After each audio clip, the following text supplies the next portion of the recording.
this against Gen G.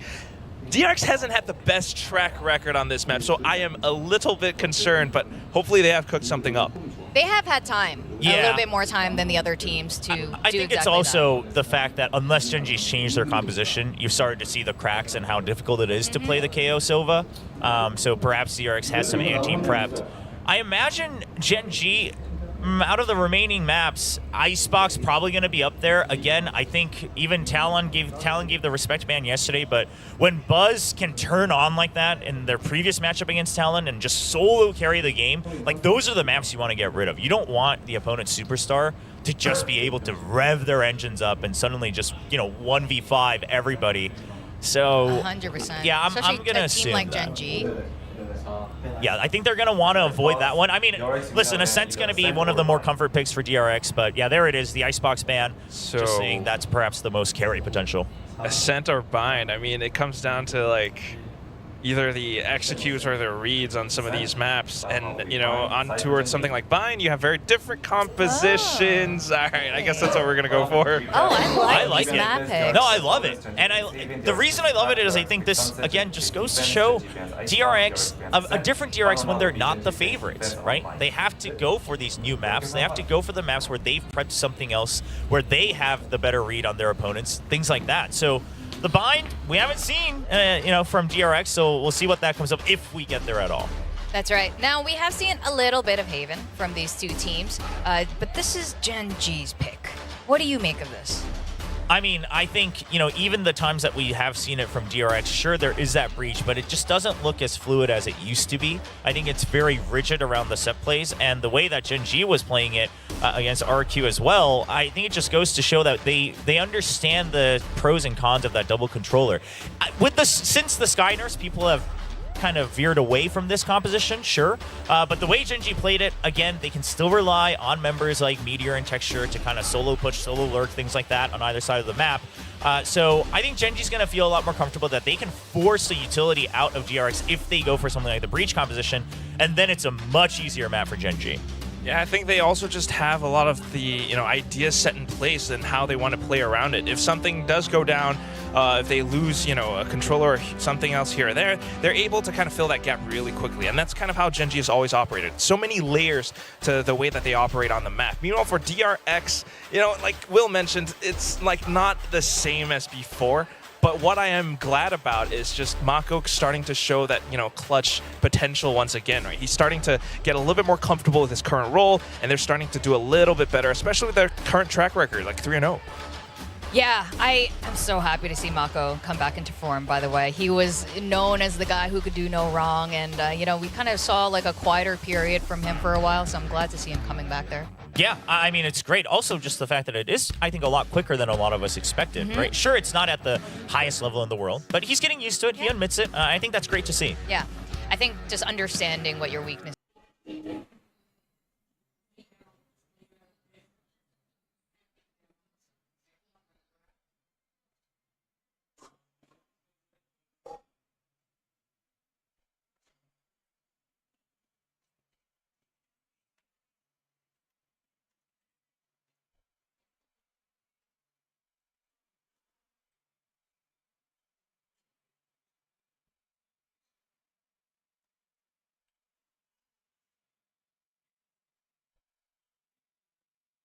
about, hey, we're going to be set up in a way so that we have a little bit more control around the site. Whereas Gen G, they're a bit more of the aggressive, clean type. We go in, our spacing's good, 3 versus 2, 3v3, we know how to win those fights. But DRX is always like, okay, Buzz, you take the first shot, then it's Foxy, then it's Flashback, things like that. And when push comes to shove, I wonder if DRX is now going to say, we know exactly how you space because we used to do that. So now we have a good read on how to out-trade you. All right.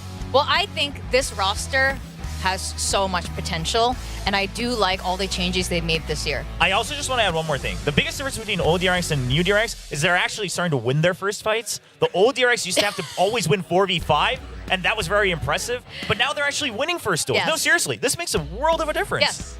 All right, Gen G. Make the case for Gen G. I mean, they have a much trophy. of it. They're like, look at my trophy case. That's the case. That's but pretty much it. I mean, they really just look that much better right now. I mean, the way that they were playing, it's very clean, aggressive clean, like you mentioned. And whether or not it's, playing that 4v5 or 5v4, 5v5 even, I feel like Gen G is just looking on a whole other level. They're starting to come into this whole playoffs very confident.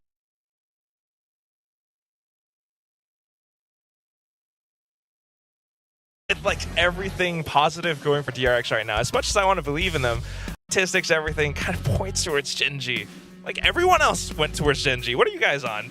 What? What do you mean? Do you The know? truth. Yeah, Mika and Asterai right. have a very high, the highest prediction rate. I don't know after the last 2 days, but you know who's second after them is me True. and Will. We're We're only a couple games away. Okay. Listen, in our things have really changed out brains. here in Pacific. Like, I'm getting predictions right. I'm believing in DRX. It's crazy out here. It is insane. But I am really liking the new DRX, and even if they don't win today, I think next year they are going to be extremely scary. With that, let's invite someone we haven't had here before. We invited him. Of course, we want him. But Gen G's HSK. What's up? Welcome. Hello. Hi. 안녕하세요. 안녕하세요. 안녕하세요. Okay, I have to ask. Your map ban, the solo takes a really long time to do that. Is this like part of the mental game, or you guys are really going through every possibility before picking your map? 저희가 일단 첫 번째 질문은 뱀픽 하실 때 워낙 시간을 많이 소비를 하시는데 이게 약간은 어느 정도 심리전도 있으신 건지 아니면 정말 매번 그만큼이나 고민을 하시는 건지 궁금합니다. 솔직히 저희가 약간 둘이 어느 정도 약간 저희는 약간 상하 관계라고 생각 안 하고 어떻게 보면 약간 평등하다고 생각해요. 그래서 실제로 많이 얘기한다고 많이 생각을 해요. 네, 이런 부분에서는. So to be very honest, we operate in a way where we like to think that there's no one's a senior or anything like that between me and Solo. So every time we're actually always having a very open discussion. So I think that's probably why it ends up being long. Okay. Well, I want to congratulate you once again for winning Master Shanghai Pacific's first international trophy as well. So Gen G's looked brilliant all year, but coming into stage 2, I have to say things looked a little shaky. What happened back then and until now? 그러면 이제 상하이 우승은 저희가 이제 여기서는 처음 뵈니까 일단 축하드리고 싶은데 그 이후로 스테이지 2 때는 다시 한번 조금 약하게 보이는 젠지의 모습들이 보였습니다. 그래서 혹시 그 원인이 무엇이었을지 아니면 팀 내에서는 우리가 왜 지금 흔들리고 있는지 파악을 하셨는지 궁금합니다. 일단은 약간 마드리드 때 이후로도 실제로 센티넬이라던가 많이 흔들렸잖아요. 사실 준비 기간이 좀 적었다? 이게 가장 큰 것 같고 실제로 동기부여가 그렇게 엄청 세진 않았는데 약간 TS전 때 무너지고 난 이후로 저희가 정말 많이 생각하고 서로 다시 원래 폼으로 되찾은 것 같습니다. So first of all, I mean, we've seen it in other regions as well, like with Sentinels after Masters Madrid. Obviously, a little bit less time. We have to say that that does affect you. But on top of that, for Gen G, we think we actually just didn't have as much a reason for motivation like we did in other times. But then once we took that loss to Team Secret, that's when we were like, we really need to buckle down. We need to revisit this. So we talked about it a lot in the team, and we said we have to flip the switch on. Well, I have a question. I mean, since we're talking about that loss with Team Secret, has there ever been a time where Gen G felt like they were really pushed to their limit, like they were actually going to lose? And at the same time, do they feel anything like this coming in towards playoffs, especially going up against like possible upper bracket final, grand finals, things like that? TS전 말씀을 해주셨는데 혹시 이번 스테이지 2 때 경기를 시작하면서부터 근데 이번 경기는 진짜 어려울 것 같다, 질 수도 있겠다 이렇게 생각하신 적이 있으신지, 그리고 이번 플레이오프에서도 혹시 약간 두려웠던 상대가 있으셨는지 궁금합니다. 사실 저는 오히려 조별에서는 없었는데 RIQ가 좀 많이 걱정했어요. 왜냐면 요즘 폼이 너무나도 좋고 네. 그리고 진짜 너무 잘한다는 소문이 많은 거예요. 그래가지고 우리가 RIQ를 꺾으면 그 뒤에는 조금 더 편하겠다. 왜냐면 서로 약간 목숨을 건 대결이었으니까. 그래서 RIQ가 가장 무서웠습니다. 네. So in terms of teams we were kind of afraid of or worried about during the group stage, not really. But I have to say it was RQ coming to the playoffs, which is why I almost have a heart attack. But HSK just saying, listen, we've seen their games and we've heard so much about how much they've improved. We've always been told that they're just getting better and better. And this was a do or die situation. So knowing what's at stake, we knew that RQ would bring everything they've got. And our mindset was, if we are able to beat RQ, playoffs gets easier for us. But this is the hump that we have to get over. And they did. So congratulations. I have a question actually as well, and it's just about I wonder if Gen.G expected DRX to play the Abyss first here in the playoffs. 그러면 이제 어제 경기를 보시면서 혹시 DRX가 어비스를 픽할 수도 있겠다 이걸 예상을 하셨었는지 아니면 젠지 측에서 놀라셨는지 궁금합니다. 어비스 원래는 DRX라는 이미지 자체가 신맵을 안 한다 이런 이미지가 강했는데 약간 좀 작정하고 준비한 것 같다고 생각을 했어요. 그래가지고 약간 조금 놀란 부분도 있고요. 약간 DRX가 지금 약간 방향성을 조금 바꾸고 있다 이런 부분이 좀 느껴지고 있어서 약간 조금 평소랑은 좀 다르게 준비를 했던 것 같습니다. 네. So obviously DRX has an image of we never picked a new map, etc. But we were very surprised that they picked it. It also gave us the image that okay, they're really giving it their all to try to win this stage 2, and they're trying a new direction, a new image of DRX. So that affected us in saying we have to prepare for this DRX a little differently than we did in the past. Now, one of the final questions, and then we have a wingman question. We asked all the coaches what their identity was for the team. Going into Champions, yes, you have a trophy, but what do you want Gen.G to be known for? Playstyle, identity-wise. 그러면 저희가 매번 코치님이나 감독님 오시면 여쭤보는데 HSK 코치님은 젠지라는 팀이 챔피언 시리즈 앞두고 어떤 팀으로 알려줬으면 좋으시겠어요? 뭐 그게 플레이 스타일이 될 수도 있고 뭐 성격이 될 수도 있고요. 일단은 제가 볼 때는 약간 항상 포기하지 않는 팀? 왜냐면은 저희가 실제로 로어 브라켓에서도 많이 갔었고 실제로 킥오프 때도 생각보다 많이 떨어졌었는데 결국 포기하지 않고 끝까지 열심히 했다? 이런 부분이 좀 저는 많이 중요한 것 같고요. 저희 선수들도 약간 그런 거를 많이 중요하게 생각을 하고 있는 것 같아서 그냥 젠지는 항상 포기하지 않는다 이런 게 좀 중요한 것 같습니다. So I think you can tell just given our kickoff run and some of the other times as well, we tend to go for those lower bracket runs, things like that. And I want Gen.G to be known as a team that we never give up. We will never give up. We'll always be in the running. And I think that's what even the players want to be known as. Well, that's great to hear. That's all we have time for. I believe to go down to start your match, but all the best to you and Solo and the rest of your team for today's match. Thank you. 감사합니다. HSK. 수고하셨습니다. 감사합니다. Thank you. Hey, we finally got HSK. Oh my God, yeah. Yay! I know he's always hanging out at the Korean desk, but you know. It's pretty Us nice. English speakers don't always get him, so I'm glad we finally did. Gen.G's nothing but good vibes. I'm all about their energy. Yeah, and I think that's one of the biggest impact that they had actually was showing a lot of the other teams that the vibes matter so much. Yeah. I feel like they kind of like caught lightning in a bottle with this. Like Charon, Texture, everyone's just flowing with this. Can they continue to like keep this lightning in their bottle? Yeah, and we saw it come back, and I think it's exactly, we saw it, we witnessed it. He said RQ was just that one hurdle. Almost, yeah. And after that, they just went roaring, and Paper X was also, they Is that felt that supposed to make too. me feel better? I'm not sure. I mean, I'm really happy for them. But we miss RQ, but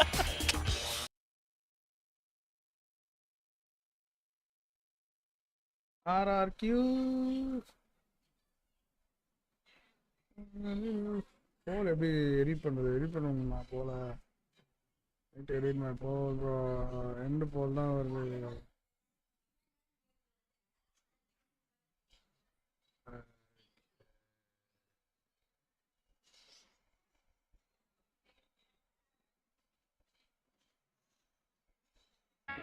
페이퍼렉스를 상대로 완벽한 경기력을 보여주고 있고 결국 젠지가 맵스코어 2대0으로 승리를 가져갑니다.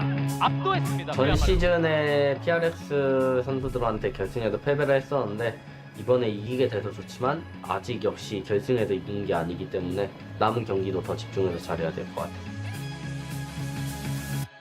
DRX는 예전 이미지 같은 경우에는 팀워크, 정석 이런 느낌이었지만 최근에는 좀 많이 바뀐 것 같아요. 좀 개인기 비율도 좀 많이 올라간 것 같고 플레이 스타일이 많이 바뀌었다고 느껴요. 그 부분에 대해서 저희끼리 인게임에서 잘 풀어나가야 될 것 같아요.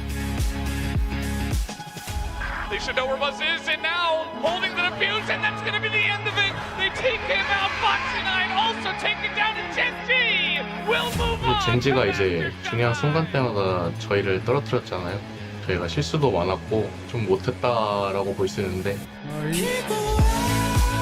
Finds the first to swing out, hands up, doesn't know which way to look, not going to connect, but Mako shots well.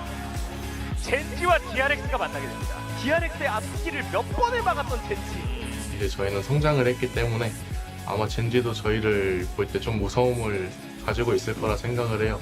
기본기의 정석을 다 가지고 있는 팀이다. 세계적으로 1등 팀이지만 더 열심히 연습해가지고 이겨보도록 하겠습니다. 올해 마지막을 더 좋게 장식하고 싶기 때문에 무조건 결승 올라가겠습니다.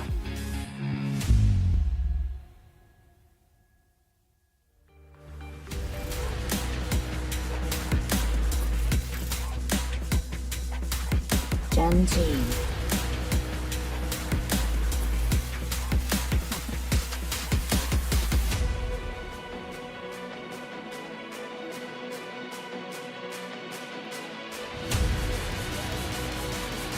Gen G is back in Super Soldier form. They're back in action, and while they have won a Master Shanghai trophy, they want to earn their very first Pacific Stage trophy.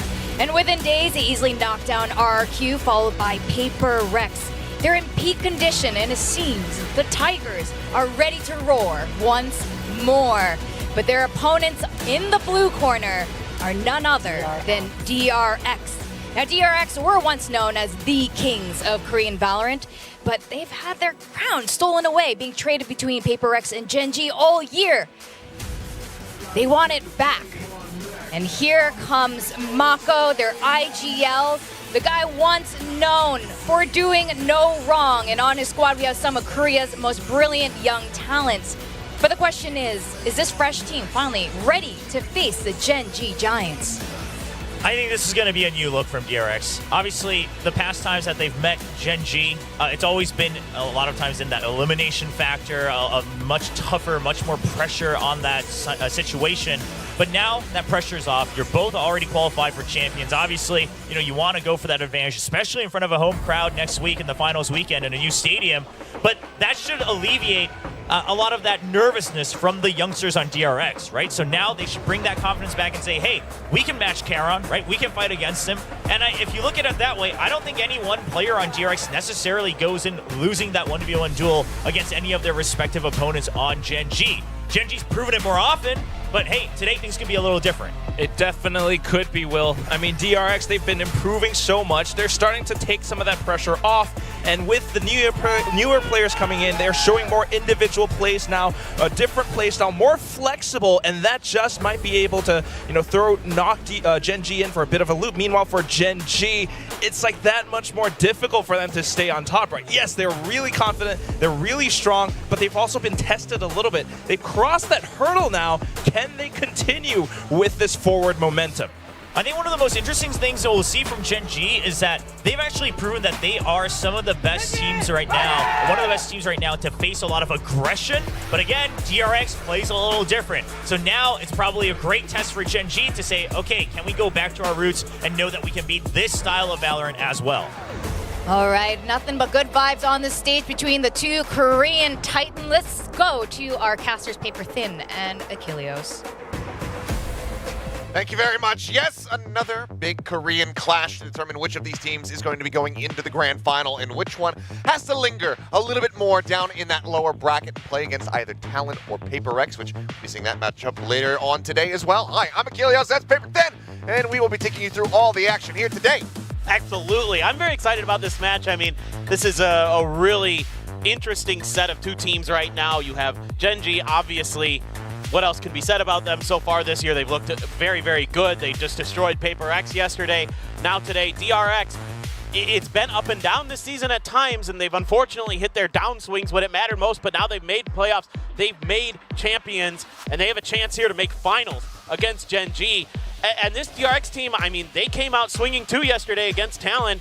Really, really looked good on Abyss, but it's going to be Haven, a map that both these teams have looked pretty good on. No changes in terms of the agent comps to speak of for these two teams. We haven't seen a lot of Haven, obviously just recently being brought back into the pool. Each team, I think DRX has played it twice. Gen G's only played it once. Gen G did defeat RRQ on it. They look pretty strong. DRX destroyed DFM on it, 13-2. So it shouldn't surprise anybody, though. This is like, Haven has been the map that the Korean teams have loved and embraced since the very beginning of Valorant days. This is a map they're very well versed in. Yeah, and DRX used to be the kings on this one. Gen.G opting to let this one, go through and even, elect to go to it versus DRX. I think it's a bold choice, but we will see how they fare because clearly they've studied what DRX has been bringing to the table on this map, and I think that they're going to be able to outdo them on it. Let's get into the action for game number 1 here in this best of 3. See which of these squads is going to take that first step towards a grand final. Will it be Gen.G again, or will it be DRX for the first time in a long time? Really curious. Looking already towards the mini-map for this pistol round. I wonder what the play is going to be here. DRX is potentially leaving the spike and considering a B hit, and seemingly Gen.G may have read it. Got a lot of players stacked at B. Can flash out a garage with Lakia. Maybe follow up with a paranoia from Karan and push out Texture. Munchkin there as well. Could throw up Toxic Screen, but just want to see what they're going to do. Oh, well, they're going to catch Munchkin out into the open and nearly take him down. Needs an immense amount of damage, now down to 10 HP, and very little in response as Buzz still relatively healthy at 83. Meteor has tucked himself right around this corner. Flashback trying to be aware of it with his camera. However, Meteor got there before he was able to identify it, so will he get punished? A frenzy in hand as well for Meteor there. But no flash out just yet from Lakia. He also hasn't revealed his position, so a lot of hidden players for Gen.G attempting to trap DRX. Push getting ready to come through. And there's the Trailblazer. Spots another one, but I think that Blanco was actually able to juke it out a little bit either way.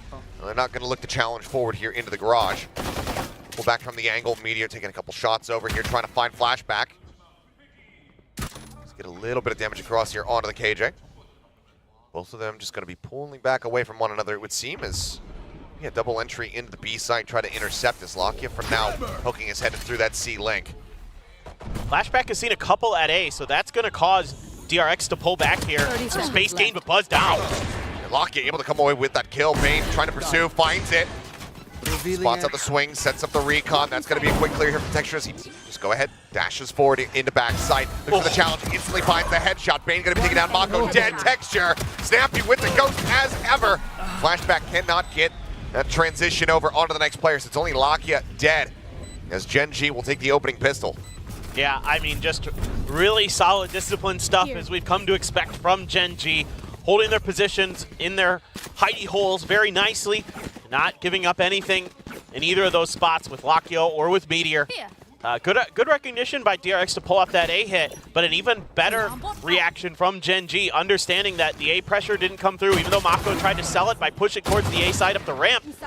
Wasn't enough to get Gen.G to bite. They anticipated this nicely, and Texture gets so far ahead of this play. Plant comes down, and he's just knocking players down right behind it. And that's something that's really scary to see if you're in the DRX camp. And Texture, he's going to be guffawing after the round that quickly as Karan just says, okay. I suspect some C pressure, and he's got to find a second. And it is a terrifying sight to behold here for DRX. The Buzz as well, knocked down to 21 this round. It's pretty much already over. Yep, kind of there, right there with you. The Guardian holding the close angle against the potential push out from Flashback for Texture. DRX just trying to see if they can maybe wait out some rotations, but challenge towards Karan. No damage done. Spot out on the one, finds Buzz. Texture clean up Flashback, and Munchkin is pushing forward. It's actually going to be Karan who's able to claim that one. A 4-piece for him with the Sheriff in hand. Not quite the repeat on the ace, but it's a flawless round for Gen.G to go ahead and win out the anti-ecos. We go into the bonus. Yeah, I mean, Gen.G just so sturdy. Karan has been ridiculous all year at locking down sites. And no different this time around, just fully anticipating off of his opponent's smoke that they're going to be pushing up in that direction and just lets loose with the Sheriff. And finds some serious value there. 4 kills for him. And a nice start. Going to grab a Spectre as well. Coming into this round. Rifles for the side of DRX. Flash for Flashback. Forces him back. See what I did there? Yeah. Saw it, didn't like it. Texture. Oh, come on now. Pushing forward at C. Mako just around the corner. Tailwind popped. Mako able to collect. And shuts down the aggressive push out. Now the approach coming through Garage. It's going to be Meteor here to try to hold down this site just with the Spectre in hand. Dodges on the fault line, swings onto the corner. Buzz not ready for it. Mako still able to find that kill in kind. Munchkin takes out Bane. Foxy goes ahead and takes out Genji's IGL. Karen, however, decent pacey timing, already pushed forward. Similarly, Spectre in hand. Jumps his way up onto the Lumbersack now, looking to drop back down, playing around these tiny little gaps, trying to see if he can identify anything at all. Flash at the ready. Lakia going to be caught with util in hand. It all falls down to Karon now. The Guardian gets a jump on Foxy. Mako taken down, and now Karon already dealing significant damage in a position, trying to clutch it out, cannot. Flashback will find the kill, will get DRX on the board, but it's 4 players lost in the bonus. Yeah, I mean, seeing some good things from both teams in this round. First of all, Gen.G just getting aggressive off the rip. This is something that Gen.G is really, really good at. Is turning up the tempo a little bit from time to time. Just make sure they keep their opponents a little bit off balance. But also, Flashback doing a good job here checking that A lobby area, because we saw this the last time against RRQ where this toxic screen is set up for A lobby and it's kind of a trap play with Lakia's flashes and a push out. And DRX is at least being aware of it, being cognizant of it. Because the normal default toxic screen is here across B and sewers and A main. But that time around they showed the different one and DRX was fully aware of it. Flashback able to avoid any disaster himself and close out the round.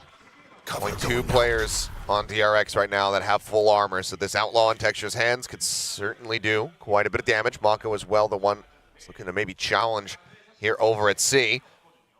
Very much at risk if he peeks that corner.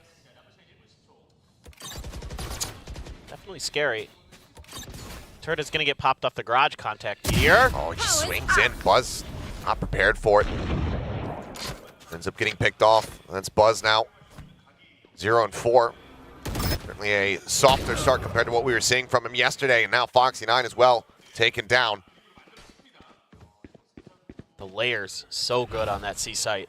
Talk about it more after the round, but I mean, look at the positions here from Gen.G. They're already corralled around this B site. Lakia just over at connector.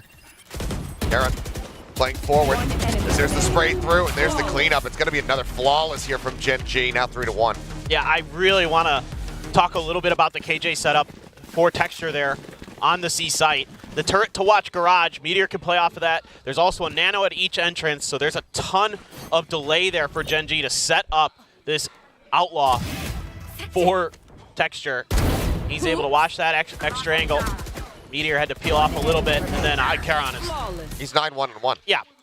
Somebody call the ambulance. But not for him. Yes. Placing swamp grenade. It's just been an incredible start across the board. Munchkin continuously spraying in towards window, trying to see if he can get some straight contact. Speaking of it, Buzz again and Mako both getting tagged low there by the spray from Lakia. Oh. This is going to be tough. A lot of DRX. Oh, Buzz, Stinger trying to find that kill. Going to be Bane, he's able to collect one, but Munchkin takes out 3 before falling. TP across Mako, just trying to play elusively here, but he cannot escape. Karon will find himself a 10th as Gen.G get 4. Yeah, I mean, just phenomenal reactions from Munchkin. I thought that actually might be a little bit difficult for Gen.G.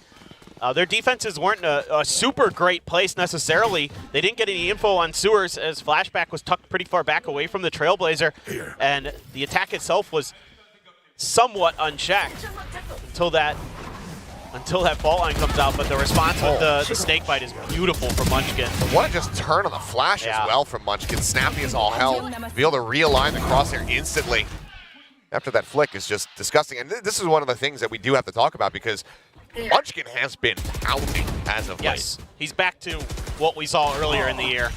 Just absolutely creaming people.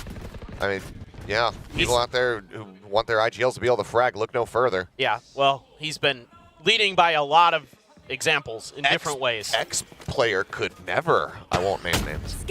There's plenty of them, actually. He's probably going to be watch partying the next match. Nah. That's not even who I was going for. Oh, really? Oops. I need to kick somebody while they're down. Nah, I would never. Foxy, though, now down to 21. Bane, similarly, 74 HP, so not even a full health bar between the two of them. Rolling Thunder is online, but dude, they want to try to invest this here. Slow creep up, a peek into B, nothing spotted. Gen.G Right here. Very stagnant, very quiet. Munchkin with a bite at the ready. Any hint at this B hit coming through, that bite is going to be at their feet. That's going to soften them up. No, Munchkin gets taken down. Bane able to catch a glimpse as he swings out to try to go for that util and flashback. Finds texture. Brown suddenly looking very good for the side of DRX. It's only Bane taken out thus far. Meteor, the last man standing and revealed. Nearly impossible for Meteor, but might as well go for it. Got plenty of cash, and he's just taken out through the smoke by Mako. No hope there for Gen G, but honestly, I feel like Gen G read that round pretty well. Just DRX hit some really nice shots. Flashback able to win that flank angle. And they're just very coordinated on that hit to just sort of shut down Gen G's hold. Munchkin peeked out a little bit out of that toxic screen. Paid the price, good paranoia, and a nice swing in from Mako finding two. It's the third to clean it up. Well, it's a good break in the building monotony that was Gen G just taking away every round. DRX, they're second on the board. They keep things relatively close, but now we have an attack off in play, and all the timing. Buzz pulls off the angle. Does manage to go ahead and get the punish, though, so a 1-for-1. Sova for Jet. Operator now going to be on the floor for the side of Gen G. Lakia can peek out as Karan spotting flashback and needs an immense amount of damage through the wall. Has to pull back and even sends out the paranoia. And that just to keep flashback at bay. He's got reinforcements from Meteor there now. Cover this out. Seekers let loose. Foxy 9 close. Oh my god. Takes them all down. Flashback still trying to challenge here against Meteor. Puts him down to similar HP levels, but cannot confirm that kill. Another shadows. This time around, the B site is left undefended. Right now, Munchkin seemingly thinking that this might be a pullback towards A, but gonna get the heals for Karan. Get him back up to near full health. Not quite, and he's gonna win a battle against Foxy 9. Takes him down. 30 seconds left. 3 players though. Near A, but now the attack gets ready to come into B. Updraft gonna be heard. Munchkin gonna be spotted. Munchkin still able to take out Buzz. Karan finds flashback, and now Mako trying to keep them in the round, but he's just surrounded so very swiftly. They elect to go to B, but there's already so many players from Gen G nearby. So it's a very swift retake, and Munchkin kind of slipping the net. Makes everything fall to pieces. Just, you know. Getting those squats in. Okay, whoa. Put on a show for Lock. This is, yeah. Check the age rating on the stream. Yeah, PG-13, please. I mean, this is a huge win right there. Karan didn't even need the heals, just hit the headshot. Swings in for the last couple. This time around, it's just a delayed retake of that B site. They don't try to challenge it at the point of attack. And, you know, DRX takes a lot of time because they're trying to figure out where the defender is on the B site. Wait it out, and then eventually they're like, okay, I guess nobody. Send Buzz up on top with the op, but he loses that battle, even though it gets spotted out. And Buzz is ready for the angle. You can see that's probably what he's hanging his head about. He almost certainly feels like he should have won that one. That really does. That's Buzz right now. They're trying to get worked up. Trying to get into the right headspace here, but clearly it's everybody else on Gen G who has come into this one looking to very much prove that they are the new kings of Korea. Well, they're definitely the kings, and they are looking like they are in royal form. Yeah. About sending a message. Yes, absolutely. I mean, I think this has definitely been kind of Gen G's sort of MO for the whole year is group stages, you know, let's just get through it. Let's maybe, you know, see what works, see what doesn't, and then bring the best performances we've got for the playoffs, for those Masters appearances. And certainly got to be thinking that they're going to do it at Champions as well, but still some time before we get there. And again, this toxic screen out towards A lobby this time, but no pressure again from Gen G. This is all, I think, trying to funnel them towards the other direction. Meteor, and he just only gets shot in the leg. That is close. Yeah. That could have gone real sideways for Meteor there. Flashback trying to punish those positions of Meteor as best he can, but Time around, not able to connect. He looked so good yesterday, especially on Abyss versus Talon. Looks like DRX is going to be looking to play into the A site. Nano's an alarm bot set up on the entry. Right there. Turret in the meantime is inside B, just at the entrance on that right-hand side. Flash to come through, smoke up into heaven. Still going to be dumped here on the entryway, and a bit of damage going to be taken there as the nanoswarms get popped, but nothing that Buzz can't shrug off. So now Plant ready to come through, and Foxy does have this Rolling Thunder for the post plant. As hit going to be coming through here from Munchkin. Oh, this is interesting. It's right towards the edge of those boxes. Gives them a little bit of opportunity to get some distance in, but like you said, still that Rolling Thunder, although it's more of a delay at this point.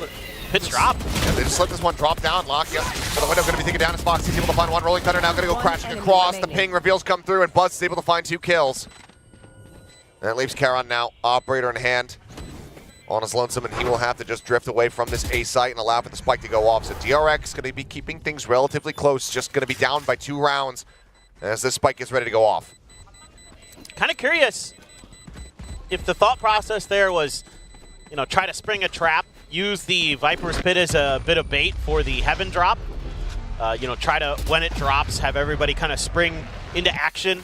But it gets read really, really well there by DRX. Get a huge spot out from Bane with the Sova util. And the follow-up with the Rolling Thunder makes it relatively easy. Off your feet. Buzz just swinging into action. Him and Bane doing a great job there. Playing off that info. And whatever Gen G was thinking with that pit didn't go the best, but I'd be kind of curious to pick Munchkin's brain a little bit about that one. Well, Texture once again. Oh, is he going to try to push out of this one?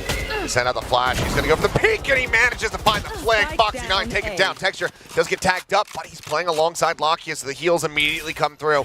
He's right back up to 100. That's unfair. That is unreal.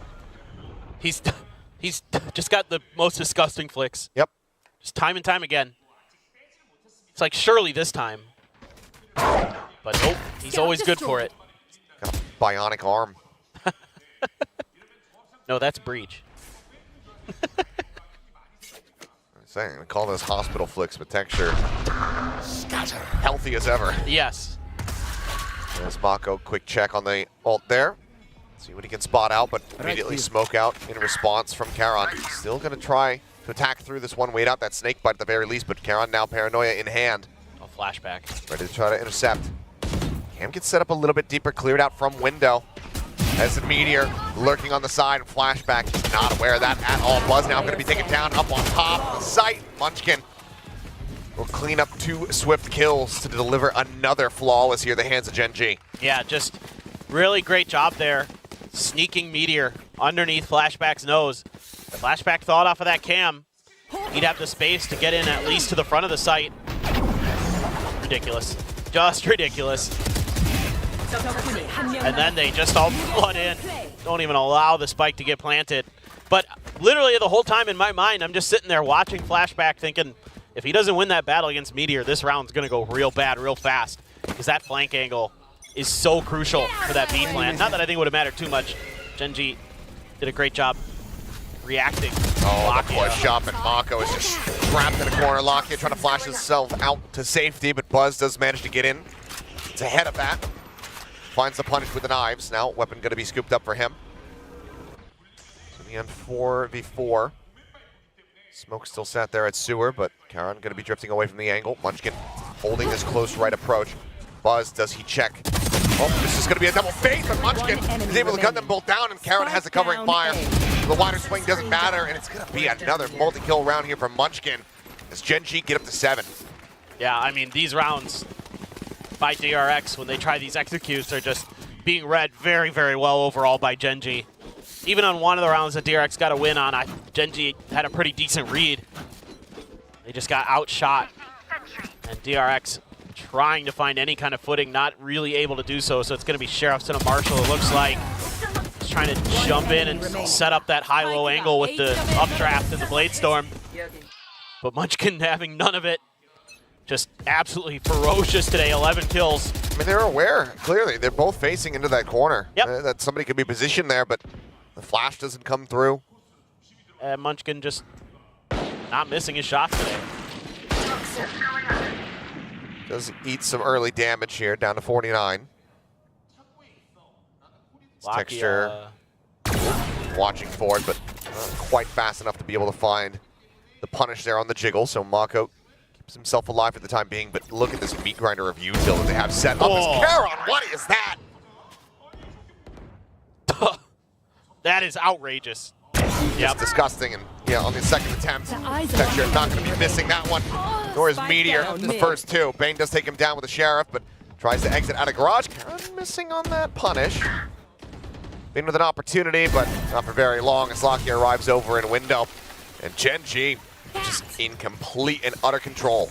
Yeah, I mean, they are really dialed in these last couple of days. Just seemingly back to championship form. Any doubts that you may have had during the... Table those. Yeah, exactly. Throw them in the garbage. Because they're worthless. What a shot by Bane, but I mean, overall, still, they're so crispy. They're so understanding of their scenarios. Like, it seems like the Killjoy utility is always a step ahead of what DRX is thinking in the pre-round. And what do you do? I mean, when this team is reading you well, it's already hard enough to go up against them when you're making good reads and you're doing some stuff like that. Yeah, why are you laughing? The number of weapons. I mean, it's the last round of the half. Why not, right? Lockyer started with a Judd, swaps over to the Phantom. We had 2 Odins in play. Now we've got the rifles there. There was even an Outlaw. Yeah. They're just like, yeah, we got all this money. Yeah. Use it, and then we'll just have secondary weapons. That's what you do when you're rich. You buy stuff. Like a boat. Oh, or 2 kills. Oh, flashback on the approach. Dodges that paranoia. Needs to win this fight, though. It's versus 2, but Charon just wide swings out a little bit further and finds the shot, and now it's a 2v4. Bane, I mean, a Hunter's Fury, but what opportunity can he find to actually utilize this? Maybe off the back of a drone, but Ice is a double swing out. Spike down A. They make him pick his poison. Both are deadly. It's Mako. There's that Judge. Munchkin scoops it up. It's going to be 9-3 at the half. Gen G in firm control. Yeah, like I was saying, when Gen G knows what you're doing ahead of time, it makes it even more difficult. You know, when you're able to confuse them a little, you know, they're still a fearsome opponent because of their individual skill, but they're just on another level right now. I mean, DRX had some okay ideas there, but frankly, just every twist and turn, they were red. Every execute they seemingly tried to make was contested or, you know, accounted for at a time, other than, I'd say, 2 of those rounds that they won. Thought they confused Gen G well enough, but the rest of the time, I mean, Gen G gives you so many different looks. They're so good about hiding players in certain spots and using your own util against you, like flashback in garage when he throws the camera. Meteor's already tucked in a corner, and they keep it obscured by clearing the camera with somebody from the back of garage, from the window. It's all these little ideas that they have that have so many layers, and then just, you know, they can just do stuff like this, and you know, the paranoia, okay, it doesn't hit. Well, they're throw the snake bite at the exit, so flashback is stuck in a limited angle, and Charon knows that he can take advantage of that in wide swing. Just dominant stuff. I mean, 7-11 is the best score for anybody on DRX. Yeah. Charon is 18-2-6. Yeah. It's gone. That's pretty good. 4 more kills, 4 more assists, and hasn't died since like round 8. That's insane. Round 8, yeah, he saved the operator, and just hasn't died since then. Yeah, so he died on the bonus, and he died on round 8? No, he didn't die on round 8. He drifted away. Oh, he didn't die. Yeah, he saved the op. Oh, right. Either way, it has been a dominant showing, to say the least. Yeah. Single Sheriff here for the side of DRX. Just in the hands here of Buzz. He was putting that to work just yesterday. They're pushed way out. Paranoia crashing across Fox and Sports off the angle, but he's fully blinded up and taken down. Easy pickings there for Texture, as it's going to be a link plant here on the B site. Trailblazers just sweeping through, and yep, turret set up behind. Still, though, you have to clear it one way or another. That's so smart. So well prepared, our They Gen G. I mean, they have to know exactly where all of Gen G are. They could be re-wrapping around through windows, so that has to be a cause for concern. But otherwise, it's going to be that A link side.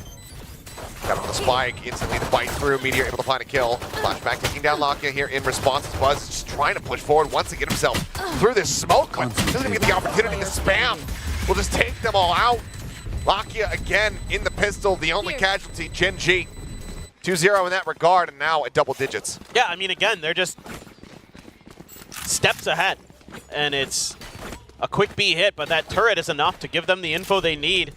And like you said, they get so deep so fast. I was watching Flashback on the map, and he has to watch spawn. He has to watch defender spawn because they gave up so much space, and then they can just spam through this door. Good luck. Yeah, and it's just, what, like 4 more assists and the kill for Karon because everyone's dead within his smoke. Yeah. With the paranoia. Just racking him up. Yeah. It's so well thought out. I mean, they're just so well drilled. Meteor.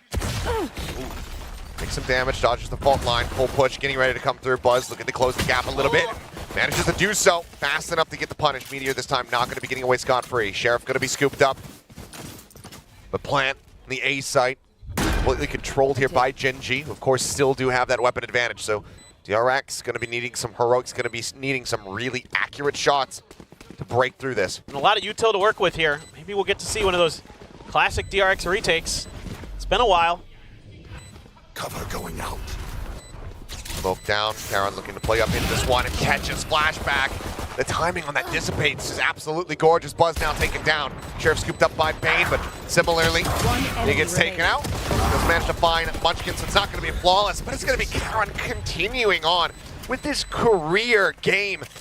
11-3 for Gen G, but Karon so far out in front at 22-2-10. The man's ascended. I mean, this is just Gen G in serious mode. Just absolutely disgusting. A Karon on top of it, just seemingly infallible. He's just immortal. Yeah. I mean, he's radiant, but he's immortal. Ah, I see what you did there. Like, I like shadows. That's nothing. It's just incredible. Oh, Buzz, though. Okay. Good timing. Yeah. Found a great timing on that swing. Caught Munchkin completely off guard. You're just clearing the utility and swing off that fault line. One gets the catch. Meteor taken down. Solid here from DRX. So far, significantly cleaner here. Attempted shut down to the bonus conversion. Paranoia. Catch on the bait, but it just re-swings. Delivers Karon a third death. Now it's Lakia. All on his lonesome. 2 players over at this A site. Buzz now reinforced by Mako. Looks like it's going to be a slow drift down in towards the sewers here. Any more damage that Lakia can deal, of course, going to be valuable for Gen G. Thought about it. Has all of his util, but going to be a tough angle for him to clear. 30 seconds left. Won't be able to deal anything else. Solid here from DRX. Very much avoiding the mistakes and the catastrophic losses that they had in the previous bonus there. Yeah, making some really good reads. Kind of anticipating some of that early space that Gen G's trying to take off the back of that toxic screen. Fault line to set up Mako right as Meteor's trying to swing into that angle. Bane holding A lobby beautifully. Says, okay, well, I'm getting paranoid. I'm screwed. Might as well go for it anyway. That was much better. Bane still being himself there, trying to hype the team up. The Korean Zelsis, as he has dubbed himself. By the way, if we go for not just KD, but KDA, Karon still is he's 11. Yeah. No. He's having one of the best games. I mean, if this map ends in the next 2 rounds, it's going to be likely him having a absurd scoreline. Curious what the KD record is. Wonder if we can check on that. Not sure. Either way, Trailblazer not going down towards sewers, and Buzz is going to be able to collect a kill here on a Munchkin once more. Spots out several more players, decides to just go ahead, back away, but no, double fakes the exit. Might want to try to re-peek here. Lakia watching the angle for now. Spa is more just concerned about somebody taking some forward space. This is going to have to be really good on this entry. You've got to clear Foxy9 and flashback pretty efficiently, and now Bane's sliding in too. This is going to be a tough entry for Gen G. Flash, but phone line at the ready. Texture up and over, taken down mid-air. Flashback able to find that kill. And that completely halts the approach here. From the side of Gen G, Buzz now arriving in window, able to find one. Mako pushing out of garage. Just ushers Lockett into a corner, and he is able to collect. It's going to be a flawless in response from DRX as they finally string 2 rounds together.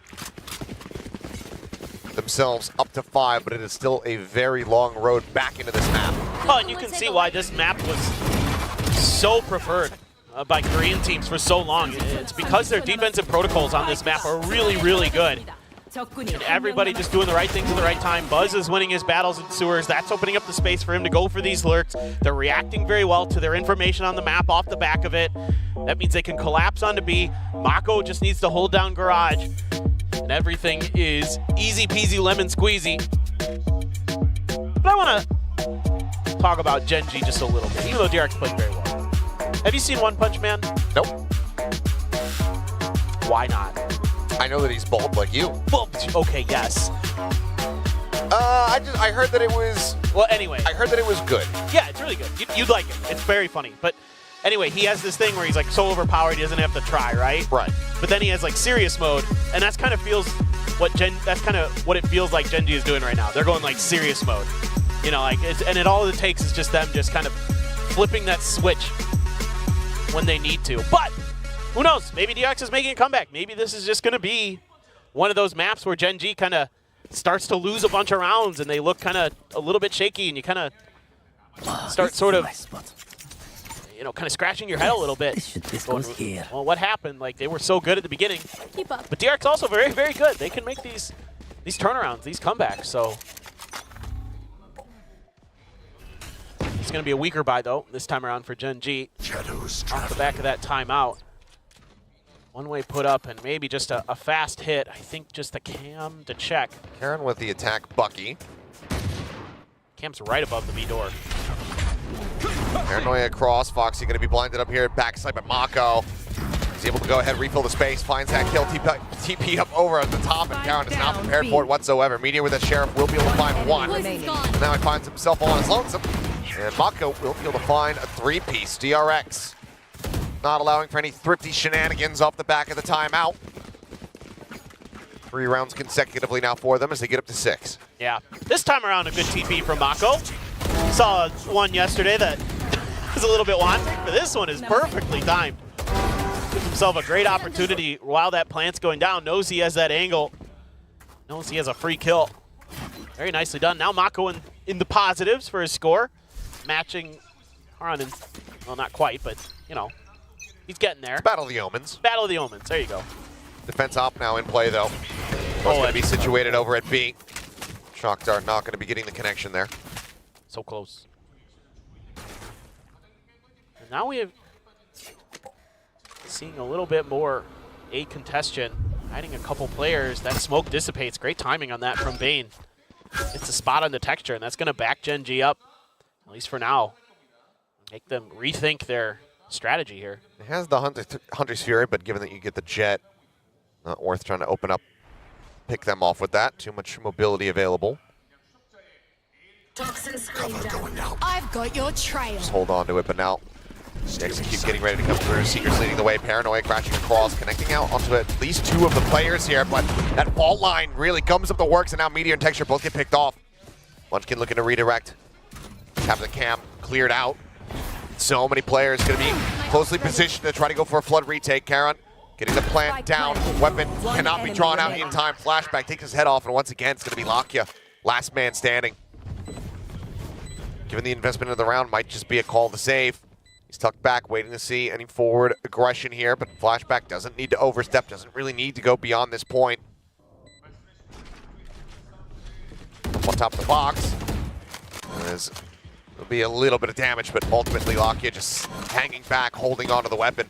DRX continuing to run this one back. Yeah, now we're seeing them kind of do what Gen G was doing, having really good protocols, understanding, you know, what Gen G wants to do, where and how. This time it's that big read off that Owl drone from Bane. That really shuts down any of this setup for an A hit that Gen G seemingly was looking to try to accomplish.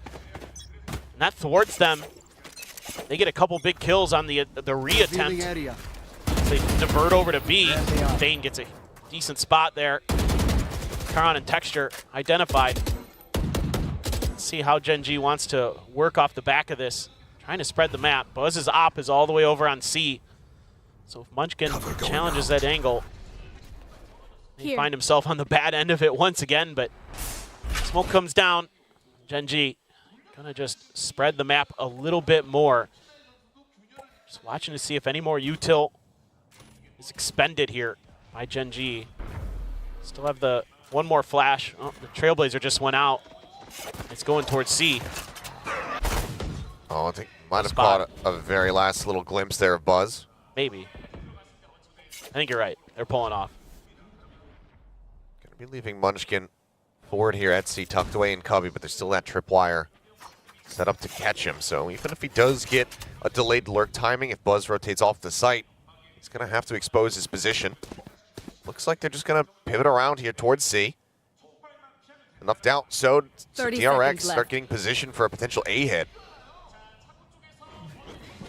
Cloudburst sent down Buzz here at Gen. Tailwind forward, now the spot out, the first shot, not gonna be able to find anything. They try to bite, set that up to try to get the catch here on him, but they do not. Flashback able to collect two. Hunter's Fury now crashing across, flashback with a third. They're Locky able to find one apiece, Locky now with a second, but instantly dealt with by Mako, who will find Meteor as well. And DRX, they continue to bring this back into their favor. Only down by 3 rounds now. Just really great little micro plays by Buzz and also Lakia there to dodge Buzz's op angle. You know, Buzz turned the, you know, dodged the flash, tucked back into the corner. Lakia kind of expecting him to be there, just jiggled out and forced him off the angle, but then flashback was right there instantly to back up Buzz, and that really set the round off balance. And yeah, I think definitely you want to get another timeout here for Gen G. It is starting to get a little concerning. That's 4 in a row for DRX. 5 in a row. 5. They closed out the anti-bonus, and they haven't lost anything since. I mean, we saw the stats coming into this one. DRX's, you know, defense half overall quite good. I believe it was 54% win rate on those rounds, whereas Gen G had above 60 as far as the attack's concerned. Right. But there's also a fairly larger sample size for DRX. They played Haven but twice compared to Gen G's singular time. So a little bit more shown, but the big thing that we're seeing is the impact of this Cypher as well as this breach to slow up these approaches has been impeccable. The breach in particular, flashbacks, or excuse me, Foxy9's breach has been really, really good. He is hitting some tremendous fault lines that are completely stymieing Gen G on anything they want to do on some of these executes, particularly on the A site, but now he's going to be shifting over to B as well, has set up for some nice kills at the front of that. Maybe just a fast hit, some Guardians for the side of Gen G. Looking like it, but already you've got 3 players in position from the side of DRX. Texture going to be spotted out, takes a bit of damage there, has to pull back down to 30. Lakia can heal him up and will do so. The approach here on the garage, the site widely going to be in the hands of Gen G, you would think, but Flashback still holding from back. Gen, swing out, Buzz going to be taken down, Karen able to find that one about Foxy, gunning down 3. It's just Meteor on his lonesome once more, and the timeout value is not being found. Just absolutely insane. Turret out. Turret into the face of Foxy, but instantly cleared out, and he still just doesn't know how many players are going to be on the far side of that smoke. Tucks in behind the box, but he is just being encroached upon, but it does not matter. Bane doesn't need to get involved there. It's going to be Foxy with 4. Praise the util, praise the rifling. It's DRX now just 2 rounds away from tying it up. Yeah, and I like the idea here from Gen G. They take advantage of the open space in Garage, try to set up these crossfires, but it's just dismantled by DRX. They win the opening battle, slow him down enough to get Foxy9 up on top of that box, and he makes him pay. Man, DRX right on top of things. Blade Storms for Texture, Rolling Thunder for Foxy9, a whole bunch of other ults for Gen G if they so choose. See what they can do. Mako already got close. Is he going to be used? Bane's going to be taken down. Munchkin able to find one. Rolling Thunder now out in response to try to slow things up, and Mako up on top of the box is able to find Meteor. 1 for 1 so far, but site occupied here by Gen G. Welcome to my world. Hit going to be invested. The last ult that they have available to them here in the round. DRX, how do they try to retake into this? Aftershock, 2 flashes available. Paranoia has already been burned. Mako on the hunt, spraying out, but Makia swings out of the smoke, is able to find him. Can upgrade the weapon and does so. Catches a glimpse there of Buzz, and he manages to pound him down. Pit will fall. Foxy, Ooh! just dragging across through the smoke. Still at full HP. Texture tagged low, but doesn't know which way they're going to be coming from.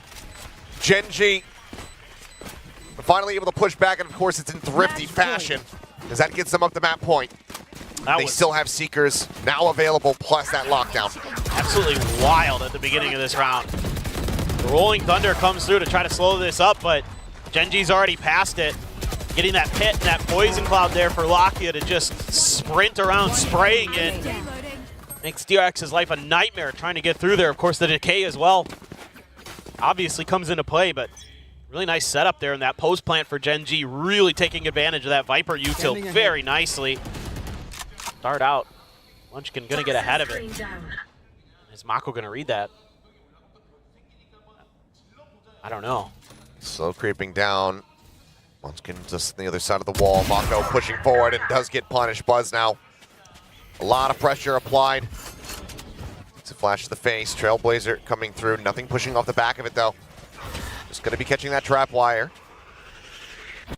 Gen G now look to cycle their way across to the opposite side of the map. Big push forward here from Foxy9. Oh boy. Gonna be hearing some of these footsteps with the Seekers. He's gonna tell all. He's gotta clear them out. He does so. But now knows it's gonna be too dangerous to continue forward through window. So we'll just be Bane trying to hold the line as the rest of the team wrap their way around through Link. Start set up. Final Seeker cleared. Lockdown in play. Bane gonna fall. Flashback able to find one, but needs to do so much more. That lockdown getting ever closer. Meteor will find the final 2 kills. Detain, not necessary. 13-9, a solid effort from DRX to try to get themselves back into this game. But Gen G, similarly to the previous series that we've been seeing from them, deal too much damage in that first half. They set themselves up for inevitable success. Yeah, I mean, you've got to be really happy as a DRX fan with the way they were able to punch back after a disappointing first half, but Gen G's still just too strong. That they do, but we still have DRX's map pick of Sunset coming up next, but for now we'll pass it back over to the analyst desk to break down the action from Haven. Gen G is looking unstoppable. The last 2 matches and today, they are coming into Super Saiyan mode, like full Super Saiyan mode right now. They're scary. Haven was their map pick though, so True. They were prepared. Yeah, I mean, I think the reads that they had were correct in the fact that, sure, DRX can come prepared, they can have certain plays that they've always had, etc., but it's just not going to be as clean, and you see that on the attacking side. When they go on defense, actually, I think DRX, they completely read Gen G's tendencies, and that's how they start to course correct, but again, like the caster said, it's just a bit too late. It's really just difficult. I mean, when it ends the first half in the 9-3, you know, it starts to feel a little bit painful. But DRX, that said, on the second half, in their defensive side, they did have some reads, they did have some plays, and they managed to, you know, come back a little bit. Just that after that timeout from the coaches of Gen G, everything just, you know, it really was like download complete. Yeah, I mean, I don't know if you have any early thoughts before we head into the second map, like feelings about this. DRX, though, this, I wouldn't say, you know, it was they didn't roll over belly up or anything. No, like I mean, definitely not. But I think, obviously, we talked about this briefly backstage as well, and I've mentioned it before, in that I think Breach is one of the hardest initiators to pick up and learn at a pro level for a team, especially if you're playing against teams that can get aggressive. It's just so much coordination, and you actually have to learn how to abuse Breach rather than just use Breach. And I think that's where DRX is still struggling. If you're going to stick with this Breach comp, you need to have someone who becomes a Breach specialist. And Foxy did fine. His aim was good when he had the chance, But again, you're always relegated to, I have to sit back, I have to set things up, I have to find the right timing, and it's very tough to do that until you get more reps in. And I think that was one of the biggest weaknesses they had on the attacking side, because you saw them trying to do stuff like cut audio so that you could abuse the talk to screen against Gen.G, things like that. And even then, I mean, Gen.G's just waiting. They're like, well, we know we still have a timing in front of you, and DRX just couldn't get the right shots and the right setups he needed. Yeah, I think that's why the attacking side was like a little bit lacking. But, you know, for me, I love the Omen players for this specific map, because you could clearly tell, especially on the defensive side, these guys were controlling everything so darn much, especially Karon. Look at this ridiculous stats, like 26 kills, 9 deaths only. He had so many impactful frags. The way that he was playing out in some of his positions, just tiny peaks, single kill. He's so ready for everything. Yeah, we were just told that we might see something special from Karon today in terms of frags. Like, he has been fragging a lot this year, and I think he's been racking up the score. That's right. It's insane. I mean, it just goes to, he's always near the top. It's actually very rare. We actually have to point out the times that he's near the bottom of the scoreboard, right? Because that's the rarity for him. Again, I mean, his rookie year, so let's just not forget that. But I also want to give a little bit of shout out, just because, you know, DRX lost, but I want to make sure that it's not forgotten that on the defensive side, Flashback, I think, understood the assignment. He knew that Gen.G's going to like to push and pull if they get stopped. So when his teammates kind of put a stop to the initial approach, he doesn't move, he doesn't overcompensate, he waits until Gen.G takes the initiative and then goes for it. But kills like this, I mean, this is where things fall apart. DRX, in theory, the idea of, okay, hey, let's creep up and then let's jump in, let's double peek, we're going to check this corner. They did everything correctly, you just couldn't land the shots. And at that point, I mean, who's to blame? Gen.G, Munchkin was just ready for moments like that. Yeah, that one's just, I don't know what else to say. It's a little bit unfortunate. Like, Gen.G's just performing a little bit better in that aspect. But then coming back into some of these other rounds, you know, there are some interesting ideas from some of these teams. DRX trying to send one player to creep up. Meanwhile, the main force is kind of pushing, rushing in towards the B site. Stuff like that makes DRX look a little bit better and inspires, you know, a little bit more hope, at least for the next map. So I kind of hope to see a little bit more from them, considering the fact that they did pick Sunset. So we'll see how that plays out. But for now, I mean, just highlighting some of the plays that happen, right? Foxy9 able to shoot, Mako with some pretty good teleports here and there, Flashback doing just, you know, a fantastic job, just nailing down the fundamentals alongside with like Bane here and there. But of course, out at the top of everything, Gen.G just continuing to dominate. Yeah, I mean, Gen.G, they've been looking so good since the beginning of this year, and yes, we've kind of seen some wavering happen since Shanghai, but we did talk to HSK about it already, and he explained a little bit of why that happened. But, you know, they got over the biggest hurdle, and they're just going and going. It's up to DRX today to stop them in their tracks with Sunset, because DRX doesn't win.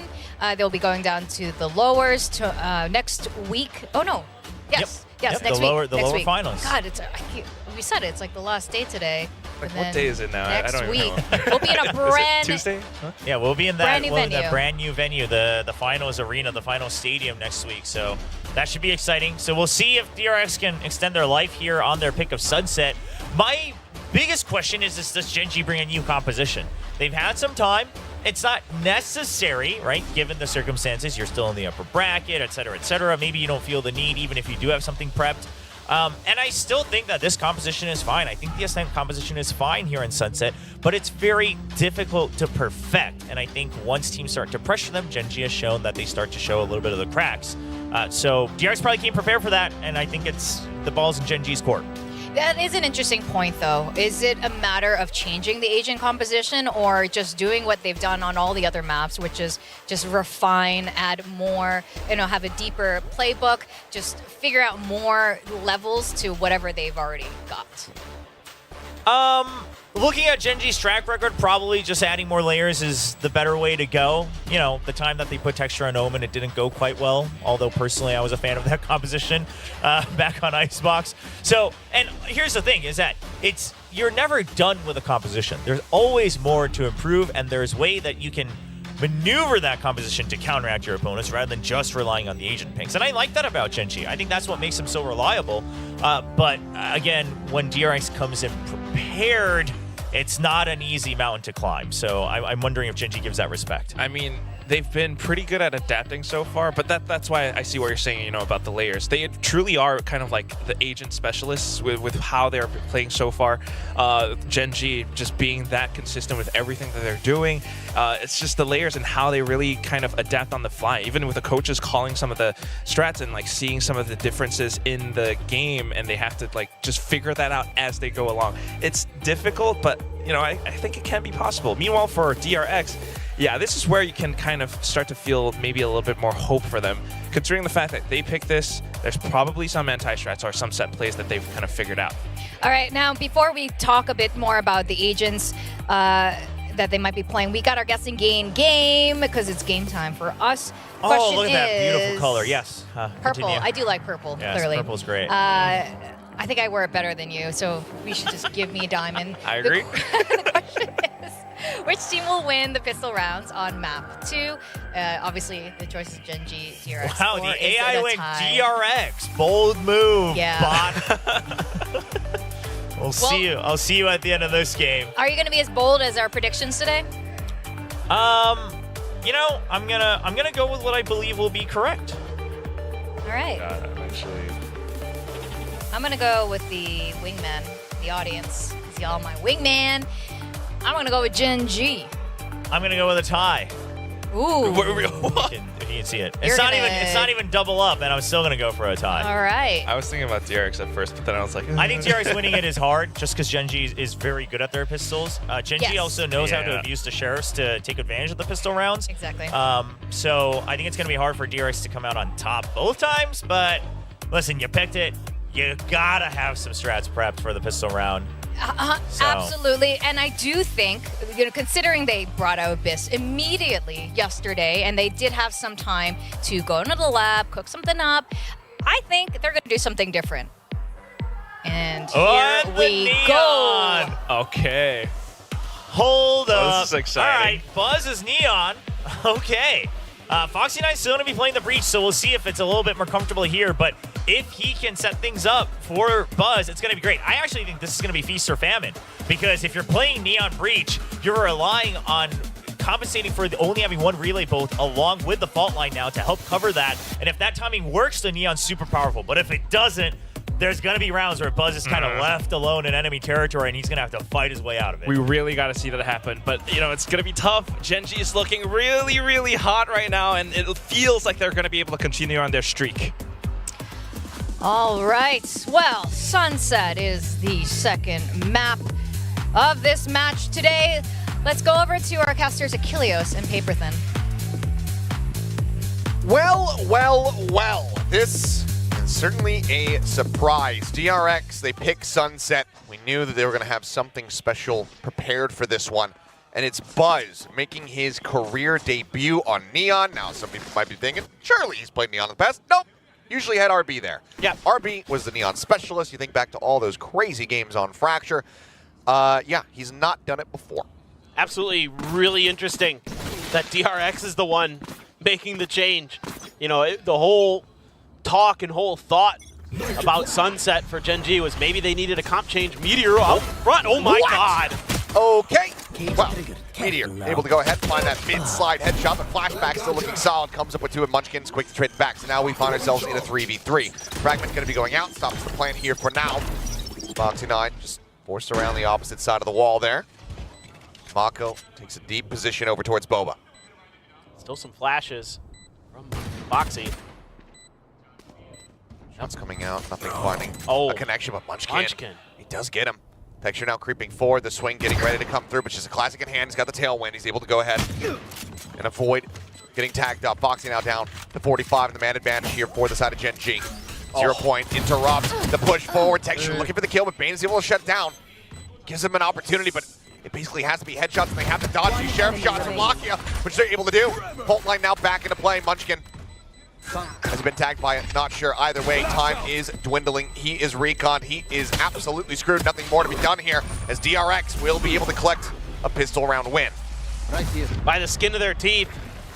I really like some of the util from Munchkin in that round, but DRX able to get to that plant because of this big win out in mid by Flashback. Able to take down Meteor just before Munchkin gets there. Then this hold, a great 0 point from Munchkin. Good fragment as well to delay the plant, but DRX steady.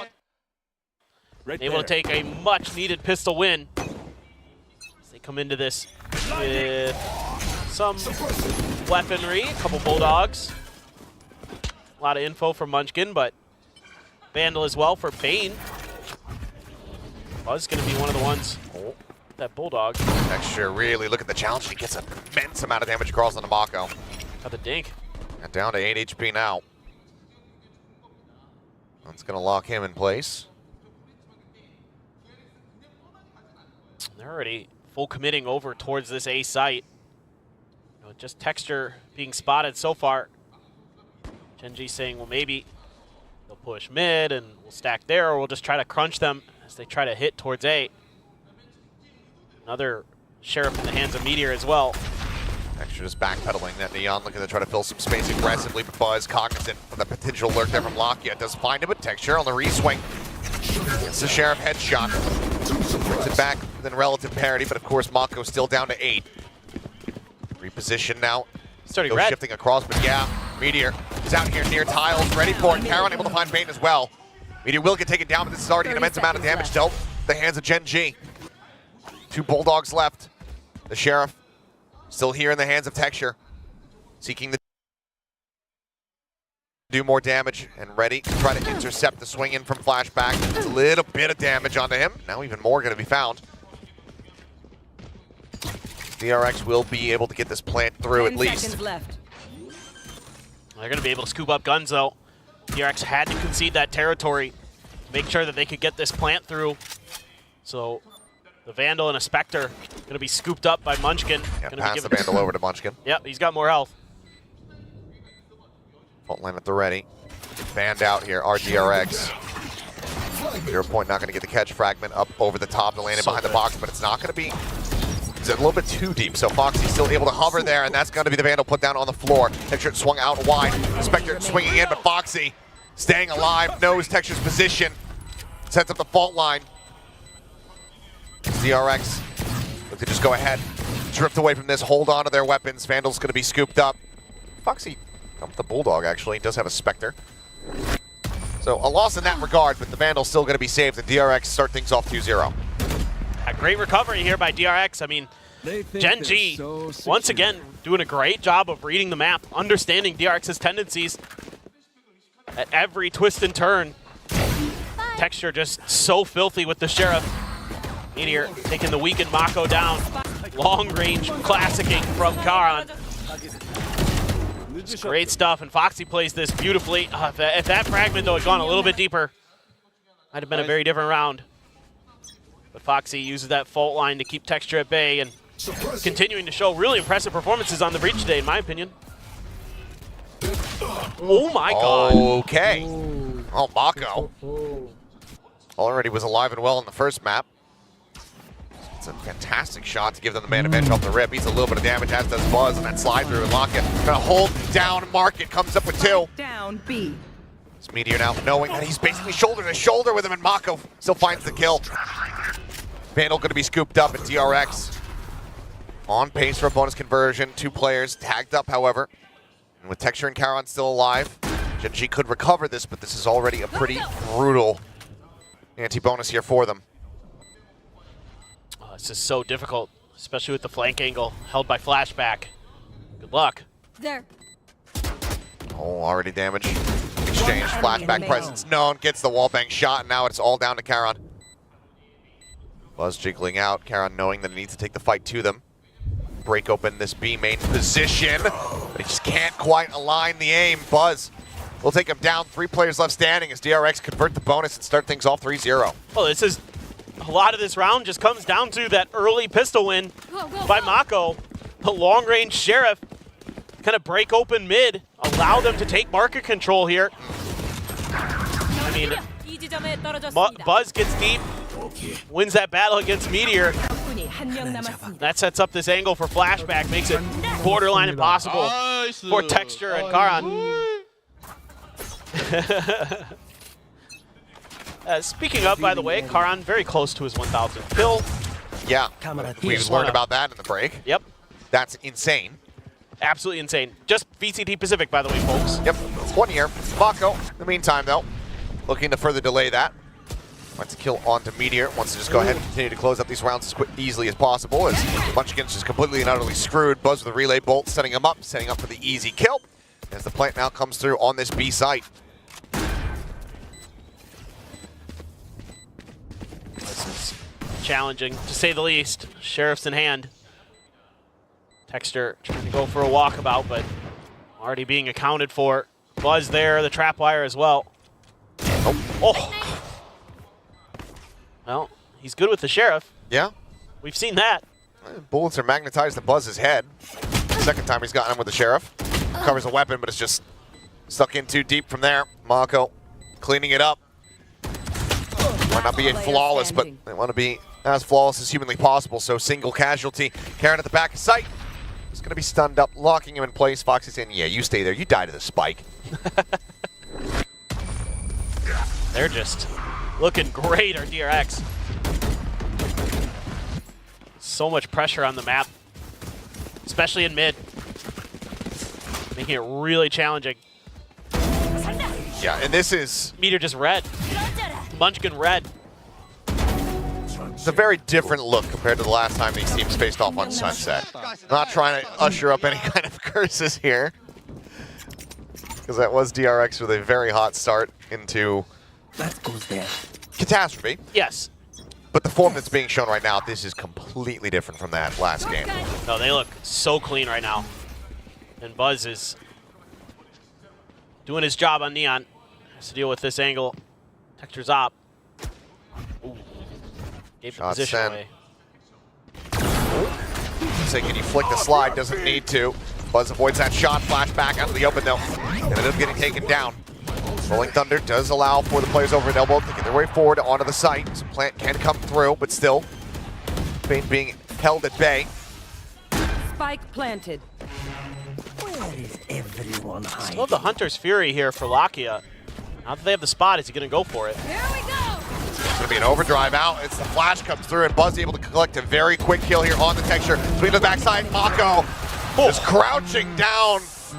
It's only going to be 2 deaths now as players continue to surge upward, getting towards cash cap. And DRX find themselves up 5-0. Timeout call necessary here from Gen G.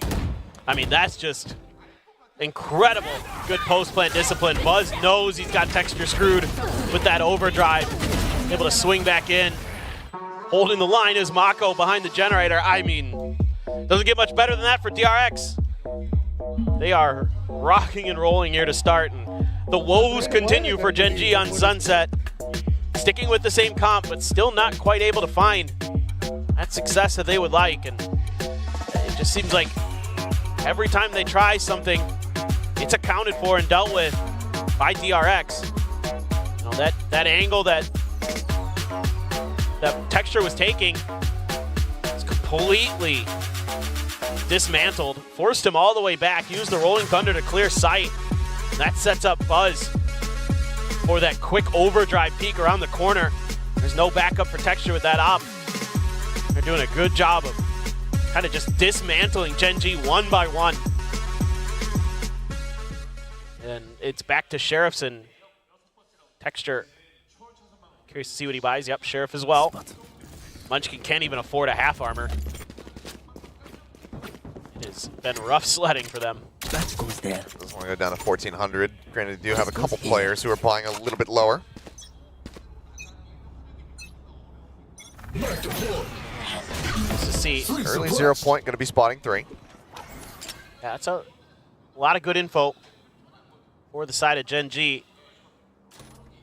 But generally, DRX has been kind of pulling off some of this early information, so let's see if they double down on it this time.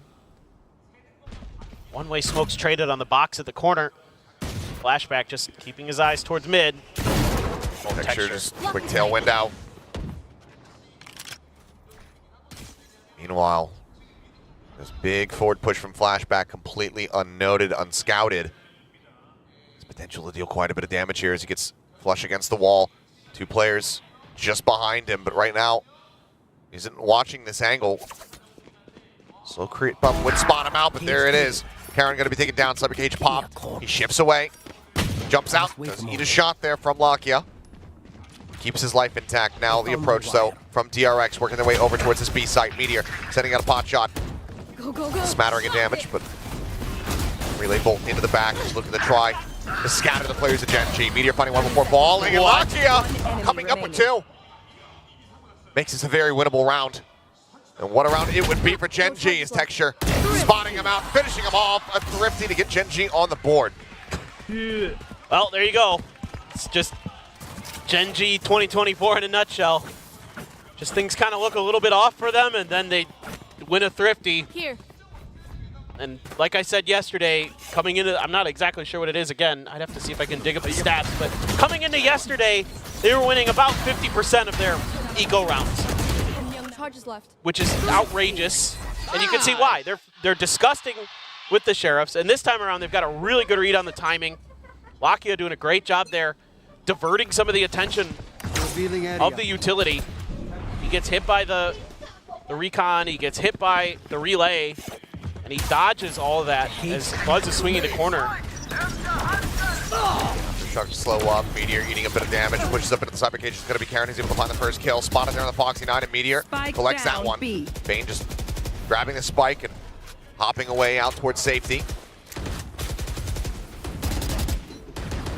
Noise now going to be cut, but Drone spotting in towards this attacker spawn. Texture's watching from top mid, so Gen G very well aware that there hasn't been any kind of fast rotate off this side of the map. Meteor able to spot out a couple players. Stuck in the corner, Bane trying to push forward, trying to find the spam. Meteor eats a little bit more damage now, down to 1 health. Somehow stays alive.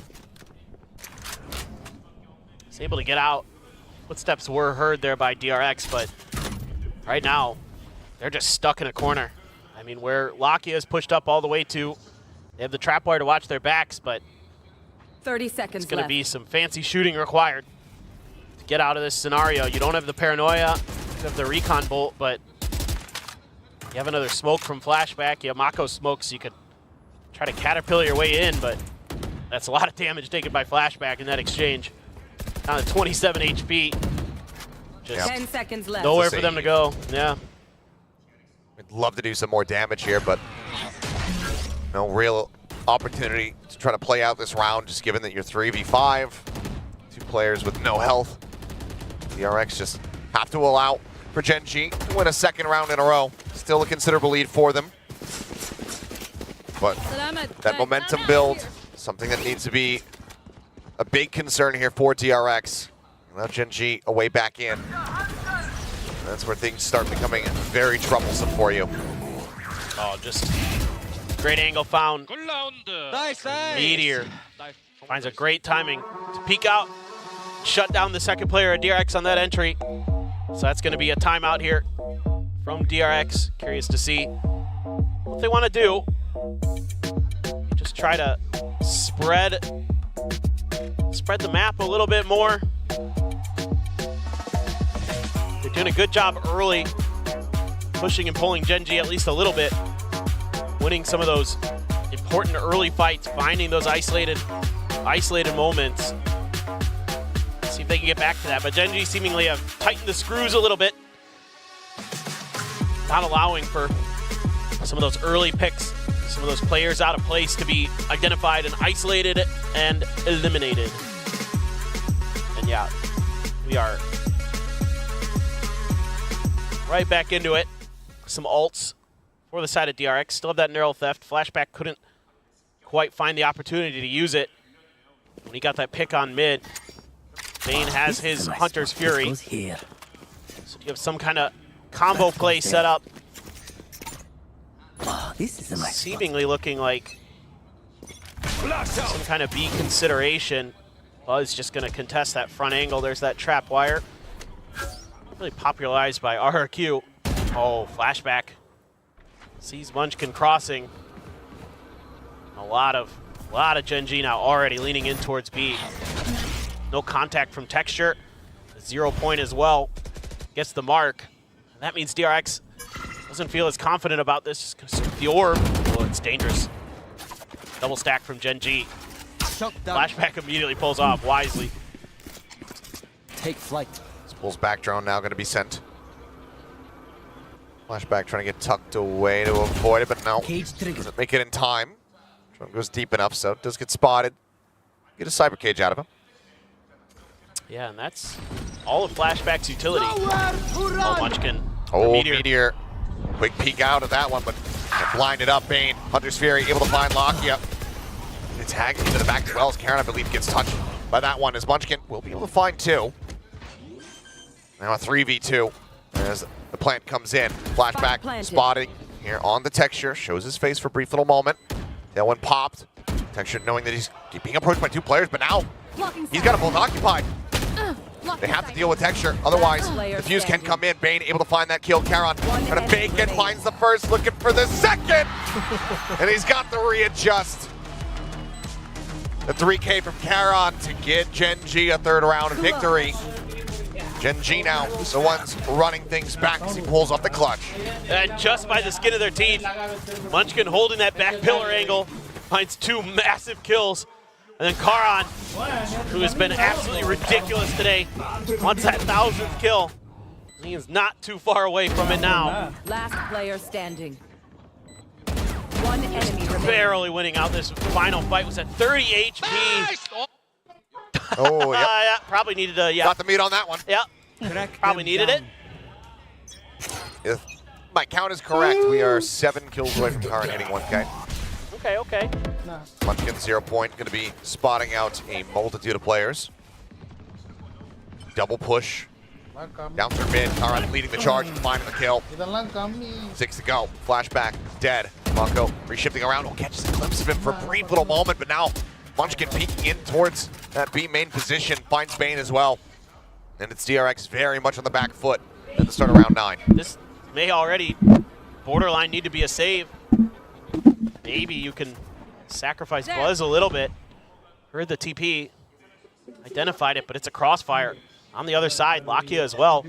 Right around this corner, waiting. This dart off of contact. Gotta go. Great protocols here from Gen G. Just not giving an inch over to DRX.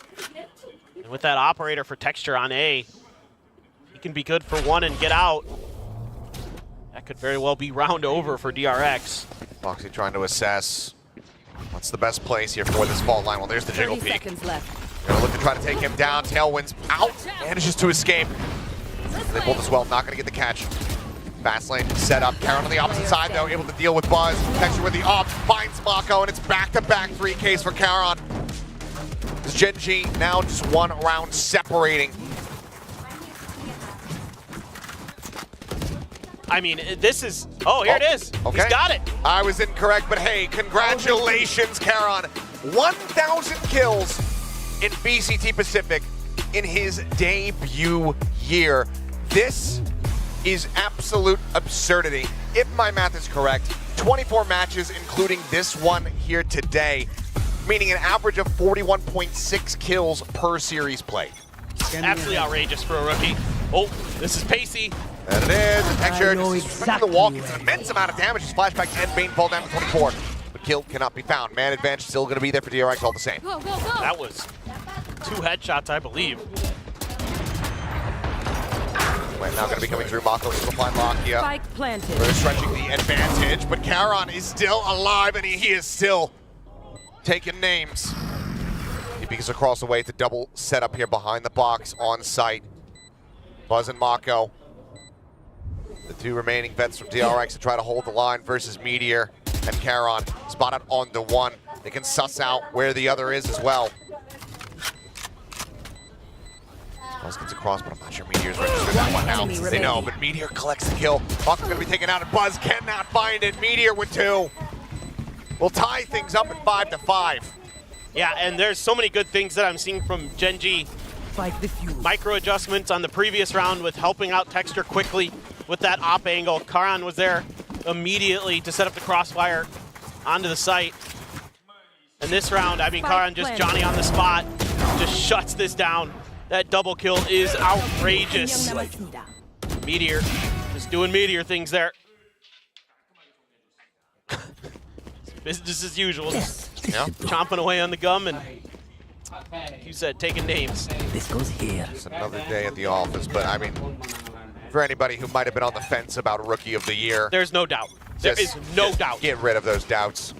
They found my wire. Sorry, Flashback. That or get an assessment. Psychological one, because you're not thinking straight. He's just been so damn clean. No, he is truly astounding. Truly astounding. Texture now pushed up quite far forward. The peek coming through. Nails the flick. The re-peek. Oh, and the quick scope. Texture down A. takes down both the vets on DRX.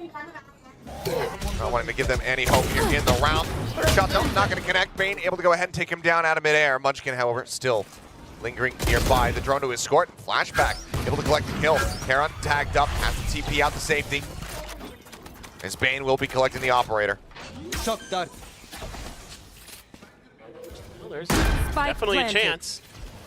Rolling Thunder still in play for Foxy9. He is right on the site. He's looking for any kind of information they can get to use it. Oh, Bane.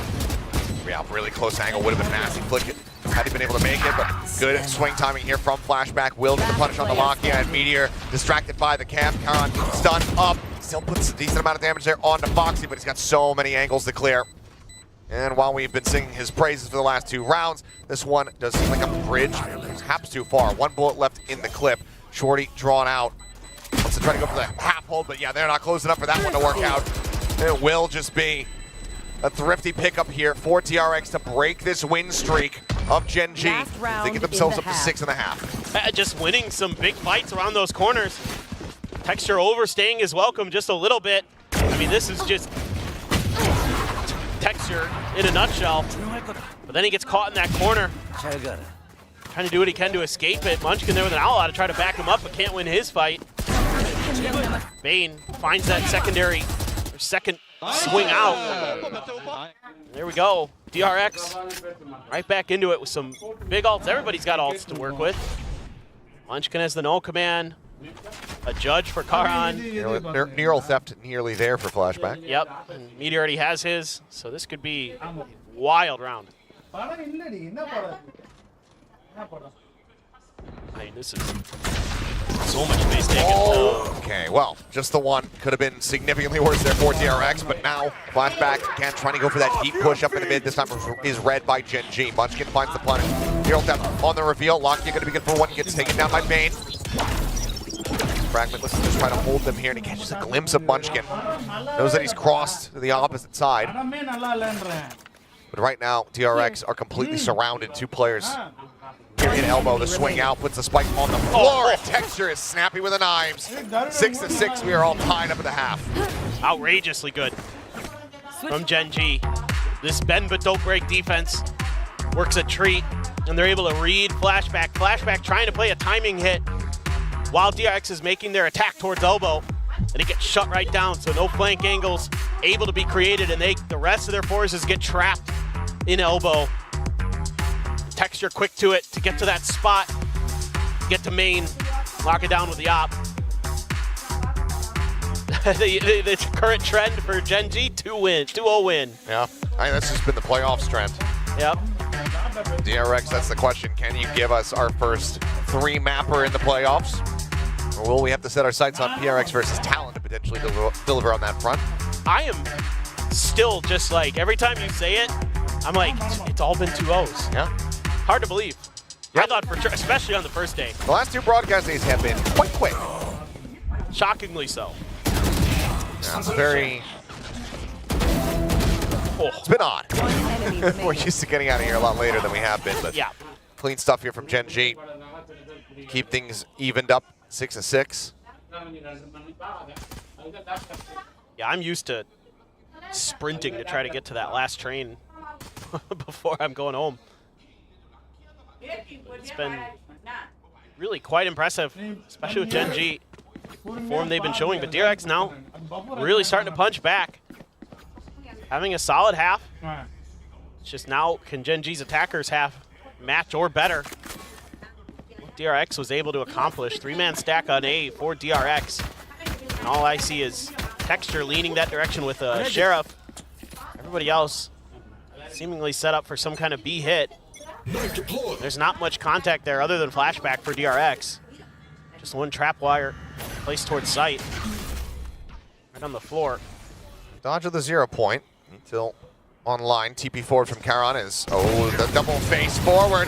As Texture, eventually able to find that shot. Foxy cleans up one, looks for the second, and just managed to have it. Sparing the blushes of his teammates. Still eating quite a bit of damage. Camera taken out. Cam's going to be cleared here in mid. Flashback. Swinging and turn away from the angle. And Meteor eating a headshot. Things now brought back to parity between the two. Yeah, just now this allows for this lurk from Bane. Are they going to read this forward position? Oh, he's scooting back towards the site now. Got the info. That opens up this space for DRX. Try to push through. I think they're reading that this is A, though. Yep. And they're going to find out here in just a minute that that info from Bane worked against him a little bit. Recon sent does get cleared. And that should be the tell-all, especially as the smoke comes down. Paranoia sent over, but missed timing with the missed shot from Bane. He doesn't get the punish there on the Meteor. Life intact. Looks to be the first line of defense on the post plant. Pushing his way up in towards the smoke. Bane maybe sussing this out, especially as the cam comes his way, but Flashback in the meantime is able to find Lakia. Now it's just Charon and Meteor. Try to close out the pistol, otherwise both going to be going the way of DRX. Oh, Foxy caught. Timing a little bit off there. Comes down to Charon, but he cannot make it happen. Bane will have the headshot. Ghost in hand. DRX collect both pistols. They tie it up 2-2 on the series, and they take the lead once again. Yeah, it's spike the fury. Almost goes Genji's way in a couple different scenarios. You know, with Texture trying to deal with that three-man push, Munchkin gets there to try to bail him out. The flash from Foxy hits Munchkin full force. Texture as well. That allows him to scoop up those 2 kills. And then Genji actually finds an opportunity to get the plant down, sneak underneath DRX's noses. DRX's retake very, very clean, coming from a lot of different angles. Yes, winning out in some of those battles. Having those ghosts in hand as well. That's it. Tricky there for Karan at the end with just a classic challenge. And a couple more Sheriffs once again. Texture, Meteor, everybody else classics for the side of Genji, but we've seen what kind of damage they can create. The angle for Flashback gonna be there if there was a B entry. Instead, Genji now going on a bit of a mission here with Meteor. Oh, very well aware of this is DRX. Gotta go. Solid opening kill found. Texture picking up towards mid, but just not seeing enough there. It looks like Buzz might have caught a glimpse of him as he turned away. Ping comes down. Trapwire set up, but still fairly clear and straightforward path over towards the default plant. Smoke comes down. Cage up, TP forward here from Charon. Bane, let's just go for the spray. Looks like, no, they're going to play this out a little bit more patiently, but that allows for Texture to find an opportunity. Flashback going to be taken down. Bane does get Charon, though. Can't exit after the plant. 3v4, no weapons recoverable. Genji still in a rough spot. Mako going on a bit of a walkabout. I don't think Genji has any idea that this is coming. Slide forward, Buzz able to find 2 before getting taken out. Foxy will be swift on the cleanup of the back end. The other Bulldog can be scooped up and will. Diffuse goes over to Foxy, gets him halfway to that Rolling Thunder, and DRX move up now 8-6. Yeah, once again, a really good start for DRX. Let's see if they can string together another bonus. Got the overdrive already for Buzz. Just reading that play by Meteor so well. Bane just lurking in the smoke, waiting for his timing after the plant comes down, and then Mako able to lurk his way through mid, set up for the Paranoia, set up for the push out for Buzz, and easy does it for DRX. Oh, this is a nice spot. Towards a very similar setup. Trapwire right at the door. This should do. This goes here. Setting up the low ground, not setting up the one-way there. Flashback with the cyber cage. Munchkin worried that there might be a push out now. But Genji just quietly working their way through the map. This has been pinged out, Meteor's position. So DRX seemingly somewhat aware. Shock dart to try to clear if there was a trap at market door. Bane gets the spot on a Munchkin, trying to look for Meteor. They know. They know with the way that was cleared. They're putting the danger pings right on Meteor's position. Mako alone here in this spot, and he's going to be taken down. Spectre delivers a little bit of damage now on the Texture, as once again, Meteor going to be dealt with. These deep top mid lurks continue to not pay off. No punish found. Shadows traveling. And also gives Flashback the opportunity for this flank, working his way through tiles at the moment. As drone going to be coming through. Texture, however, in onto the side, able to find Foxy9, displaces him. Knows it buzzes around the corner, kill's going to be found, and now it all comes down to this flank from Flashback. Bulldog just in hand, but Lakia reading it, cognizant, aware of it, gets the better of him. Genji not allowing for another bonus conversion. They keep things tight-knit. Yeah, I mean, even though DRX drops this round, I'm still very impressed with the early round kind of diligence that they're showing with the utility. I mean, reading Meteor's position from the rip. Just can't win that battle against Texture. And then they start kind of just doing Genji things. Getting some sick shots, covering their angles. Texture being Texture. And they look like they might have an opportunity to do some more damage. Rifles for both squads. Very pivotal round potentially in this match. Seeing exactly what info that Genji can try to bait out. Again, sending in that shock dart to try to clear if there was any util at that door. This time around, they're going to sneak two players up in the mid instead of just Meteor by himself. And that's Spike for Munchkin right in the dead center of the map. Let's see what they're going to be able to do this time. Oh, Meteor already taking a bunch of damage. He just... having a rough time. He is not having fun in mid. Oh, Bane. So far ahead. Oh, snappy though. Doesn't find the kill, but keeps himself alive, identifies. They were further forward there. Space now being filled in towards B. Cam gets cleared in mid. So no information there. It's going to be an attempted sell of a bit of a fake, using some of this leading utility. Try to keep DRX planted while the rest of the squad heading the other way. Buzz and Mako ready. See if they can get this stop. Paranoia timing's fantastic, and Texture just taken down through the smoke. Buzz, however, will be traded out. Karen able to find one. Time. The time is dwindling. Working their way forward. 0 point to try to check, but now they can try to intercept here. And yep, Spike's going to be left out on the floor. The round is already over. There's no way to recover it. No way to get themselves back into this one. DRX putting their foot down.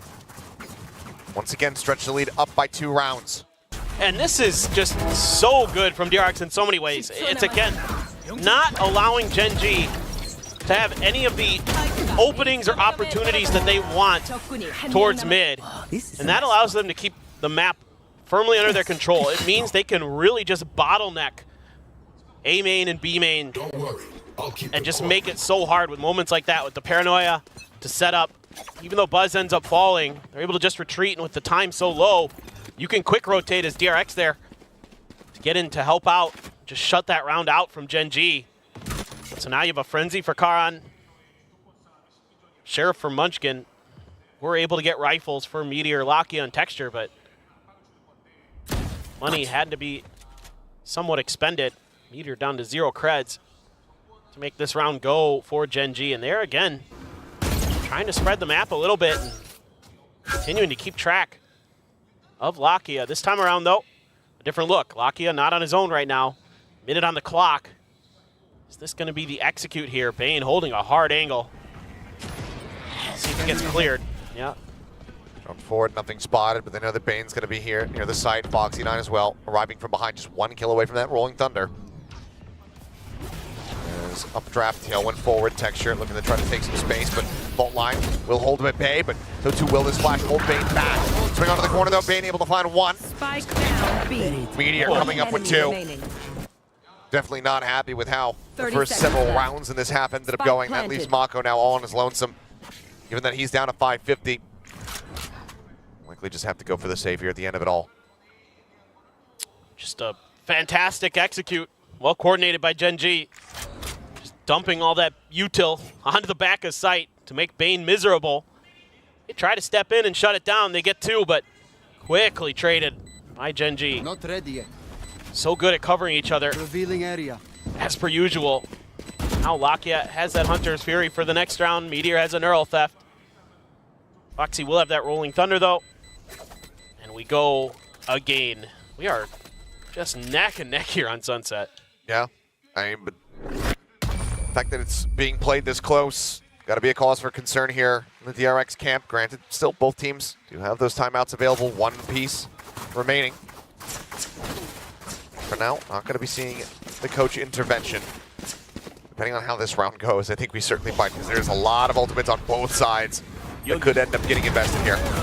Yeah, for sure. Could get very messy. Exactly. And you see that with these coaches where the timeouts often seemingly come when there's ultimates that they find a read on the opponents and want to get full advantage.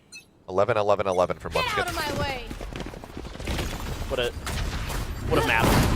Oh, Yeah, went up Texture. over the top of Texture, instantly able to find Foxy 9. The headshot comes through, and that means that the Rolling Thunder cannot come to play. Drilled that down, going to be invested. Texture with a fine three. Mako and Buzz just did not stand a chance. Pings out. Texture, how many times has he been in this position? With an attempt at an ace. It has been denied over and over again. How badly does he want it? How hard will he hunt for this? Looks like for now, Gen G, Munchkin, they're keeping the leash on him. He's pinging it out towards Boba. Wants to go for it, but Lakia. Oh, loses that battle to Bane. It's okay. Ace is still in play. Intentional death. Yes, on purpose. But he's running out of time. The spike ticking. Slow creeping forward. First challenge here around the corner. Finds it.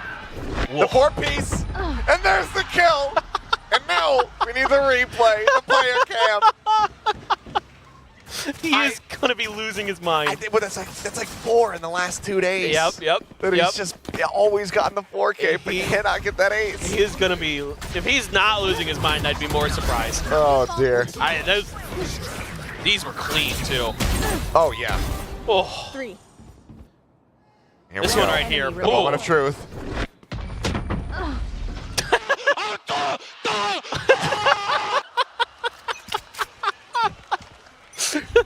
It never gets old. It doesn't. It's always amazing. Every time he's just good for it. Oh, somebody please. I mean, at the end of playoffs, before champs, can somebody just go back and just make a highlight reel of every single one? Somebody needs to remix it like they do in Oh, EMEA. Yeah.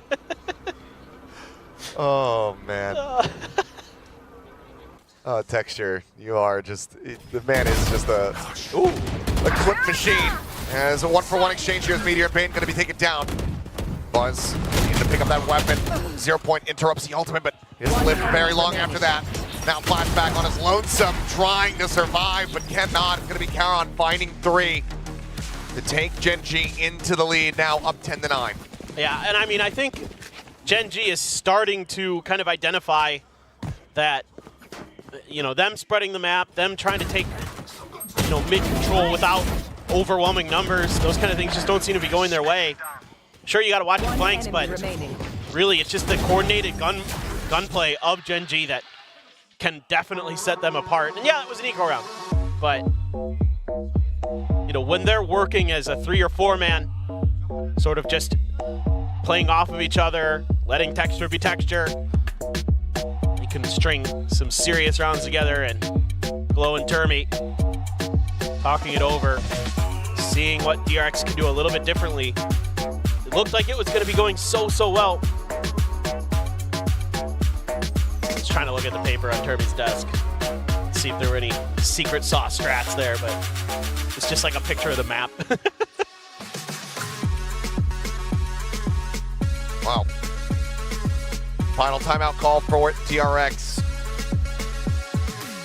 Going to be looking to try to tie things up here once again. It's at 10-10. And then close things out.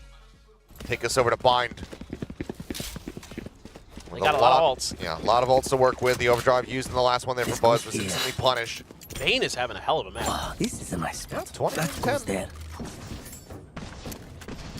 Karn is once again just Right there. ridiculous. Man is just fired up today. Oh, Bane got a spot. That's all. Right there. Ridiculous. Backing away, but TP into the defender spawn here from the side of Charon. Paranoia sent. Not going to be hitting anybody, doesn't matter. Texture's already found one, found himself a second. Bane going to be taken down. Mako, however, getting the punish. Putting the spike down on the floor. Turns things on its heads here for the side of DRX, and Mako finally gets the read here onto Charon, taking him down. That early TP not leading to much of anything, and Lakia completely exposed. Barring some miraculous heroics here. I think that timeout call from DRX is going to be working a treat. For sure. Able to dodge a really tricky mid push with an attempted flank angle created towards their spawn. And they're able to hold on, even with Texture kicking in the door, or at least attempting to, and then Mako just steps in, hides right in the corner there towards Link, and just shuts it down. Using those smokes so well to hide his angle. Down goes Locky at a flashback. We're all tied up, Achilleos, 10-10. Yep. Woo! Keeping it neck and neck here. Still plenty of cash to work with on the side of Gen G. Take a bit more for DRX if they want to close at the map, break the bank. But ultimately, didn't have to spend too much as far as the ults are concerned, so overall, it's a very good round economically for DRX. Nice. Korean lesson of the day, that means nice. Good job. Your Korean's improving. Yeah, shows you the level I'm operating at. Yeah. But now, just a singular ultimate investment, so still have that Hunter's Fury, that Rolling Thunder, Mako's own TP. You know, our Korean teacher was inquiring about you. She's wondering where you're at. Now you're going to out this. I am. We've literally I'm had this outing conversation. you. This isn't a conversation that hasn't already happened behind doors. Yeah, but I felt like doing it on air. I've been busy. I've been very busy with things that I can't discuss right now. Sure, I know. But I still got to throw you under the bus. I know, I still felt like throwing you under the bus. That's fine. I have hair. Yeah. Let's go as the attack onto the B site gets ready to come through. We truly do like each other, guys. But TP forward going to be noted there by the trap wire. Going to be an instant exit here. Charon gets out safely. Well, this is now really difficult. If Mako can win that fight, Texture just backing right out. Nobody can swing off the fault lines. So they can't find the punish to just save him off to keep Mako alive. Yeah, that's a huge win for DRX. They can just keep this Gen G hit kind of under control, but they're going to have to give up the front of the site. Not enough presence being able to be shown.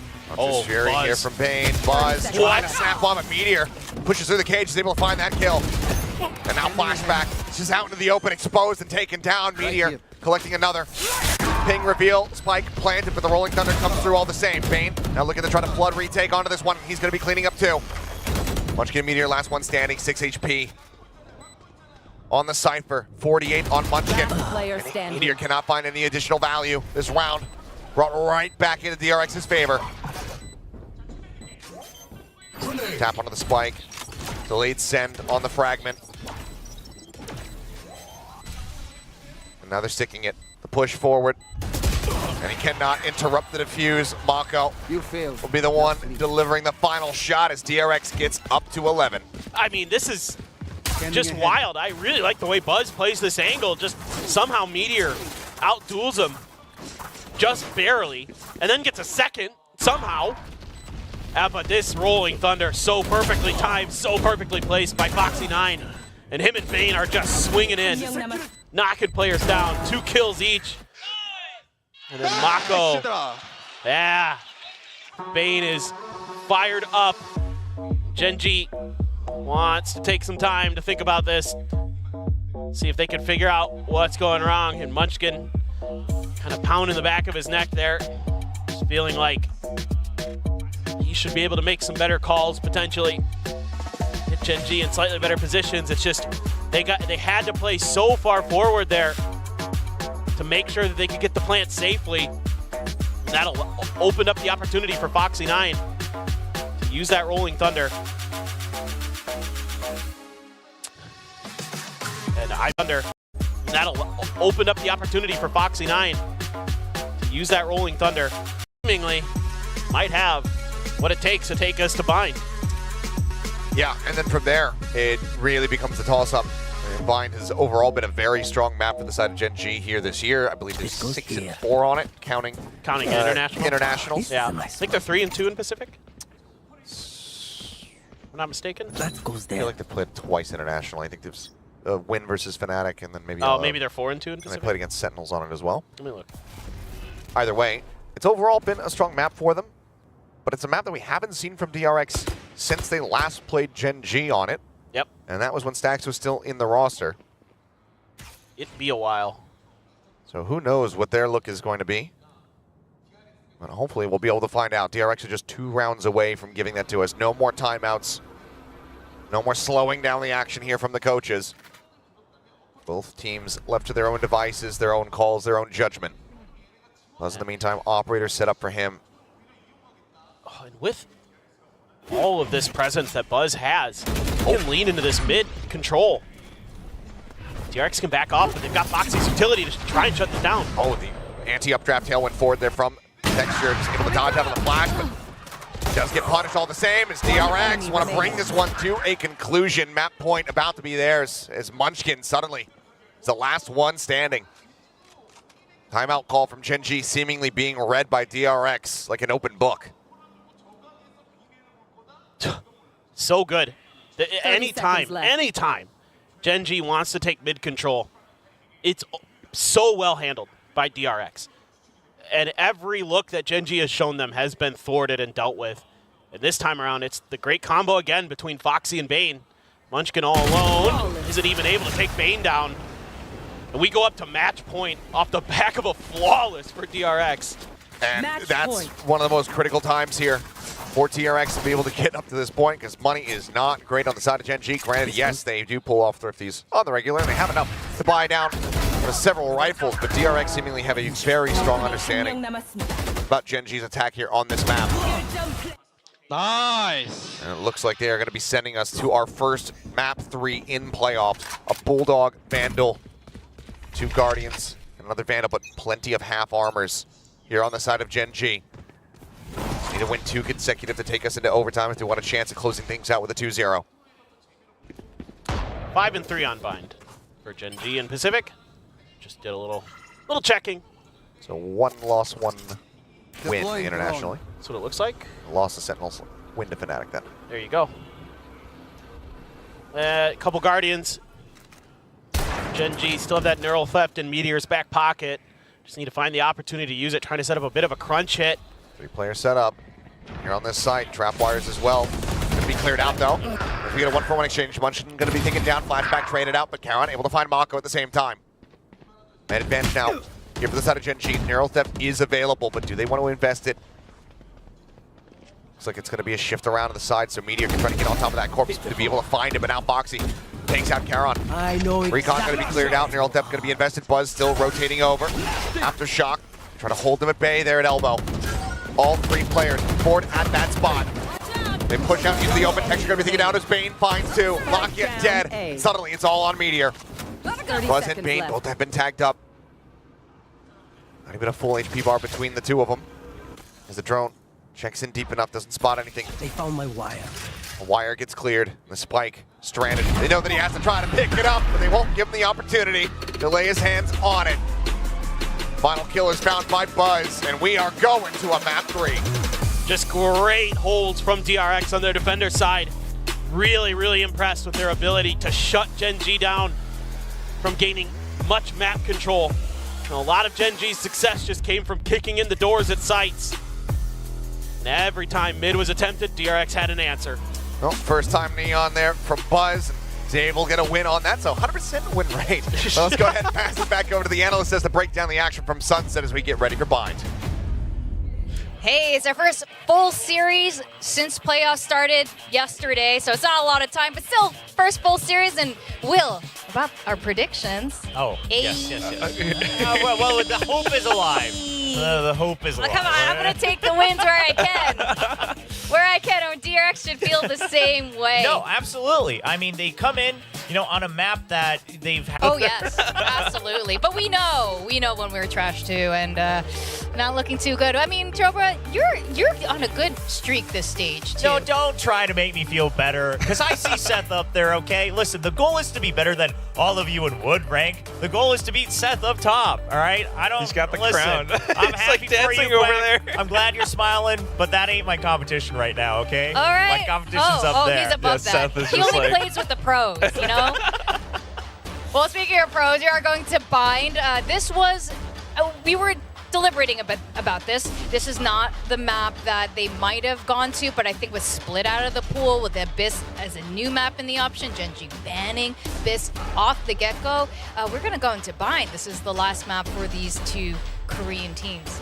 Yeah, I'm curious if DRX saw this coming. Probably, just because their Icebox, again, they've shown so much carry potential on it. So I think DRX probably wasn't too surprised by it. We did get to see Gen.G's Bind here in the playoffs, obviously against that RQ game. And I mean, listen, the comp stays the same, the setups stay the same, the overall theory for Gen.G continues to stay the same. But that's what's scary about this team, is that not much of that core philosophy has changed for the entire year, yet they continue to learn how to adapt around it because they haven't changed comps. Yeah, it's kind of like what we talked about in the pre-show, right? It's just Gen.G adding on so many layers to their current compositions, and that's really how they operate. And they're showing, especially in that RQ match, that they really know how to kind of control the map, control the flow and the pacing. If their opponents really want to try to force that pressure against them, they just have so much utility to kind of stall and find ways to trade out in all of these duels.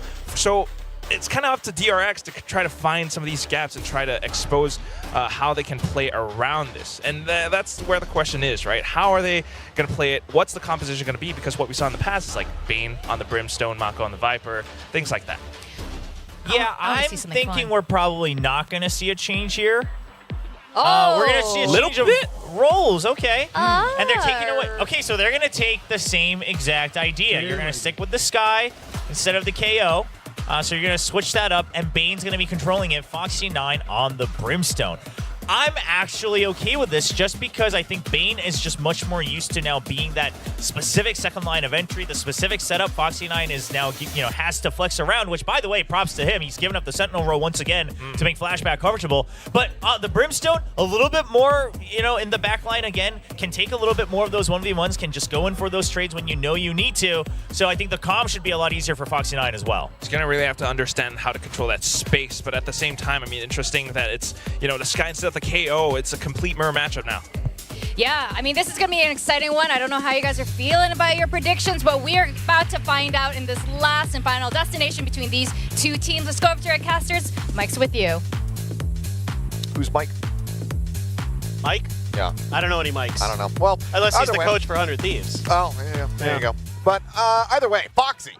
First time Brimstone. Yes, thanks for the desperate teeing everything up. As we get ready to go into this one, Foxy, first time Brimstone. As he picks this up for the team, continuously flexing around, looking to just make everybody else as comfortable as possible. And we've seen how much of a linchpin he has been. Granted, the fragging, it might not be always near the top, but we saw he can put up still some very solid numbers. Those breach performances looking incredibly strong from him, but he's also been the vibes guy. He's been keeping everybody jazzed up and ready to go. Yeah, I mean, this has been such a great change up for DRX in terms of their mental, because you have Bane and Foxy who are just seemingly unflappable with their positivity. Munchkin has to get the heck out of there. Pop Flash not going to find any blind there.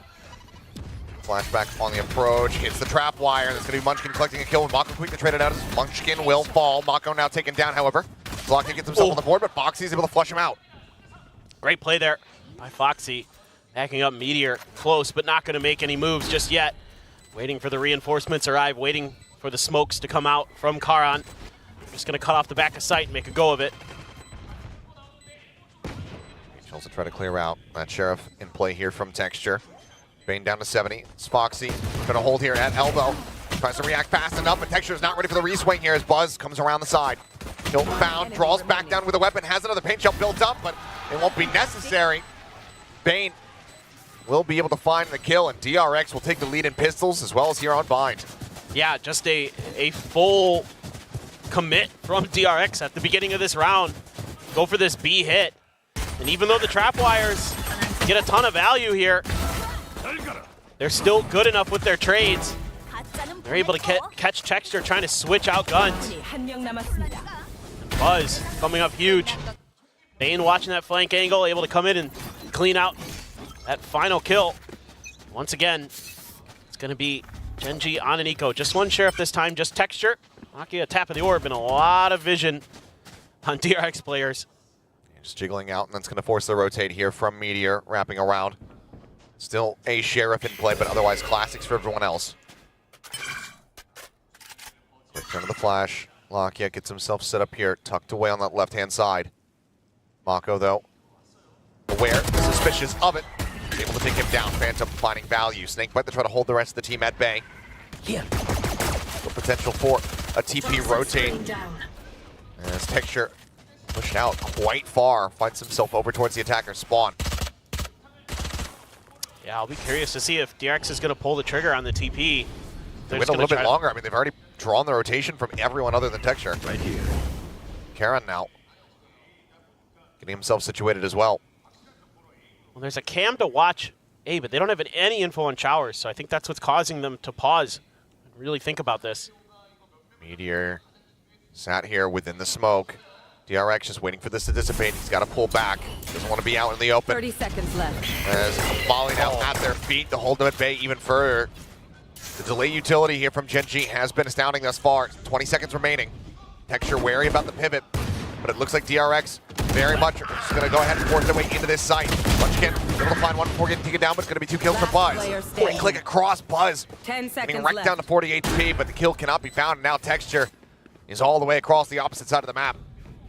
Yeah, it's going to be really difficult. Might be able to find one. Needs 2 shots on a Bane or a headshot.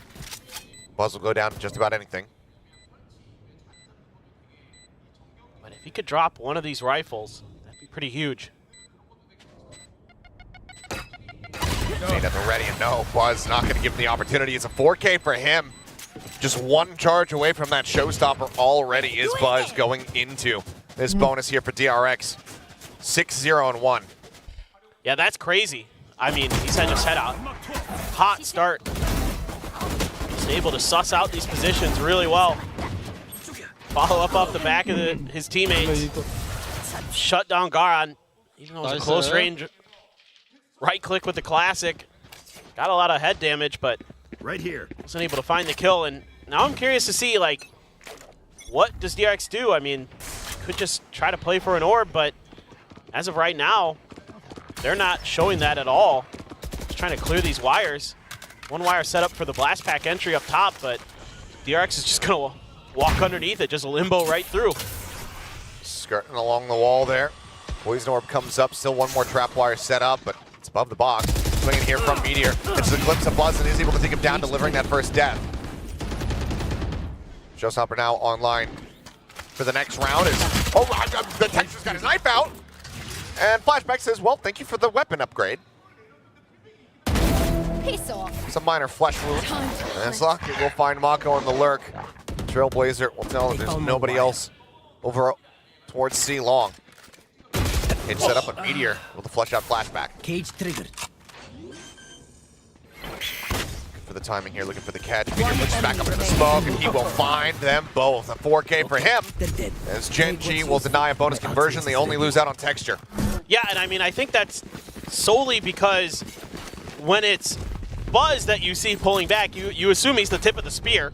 And my guess is they didn't really mentally prepare for anybody to be in U-Haul there. Just never saw Flashback scoop past.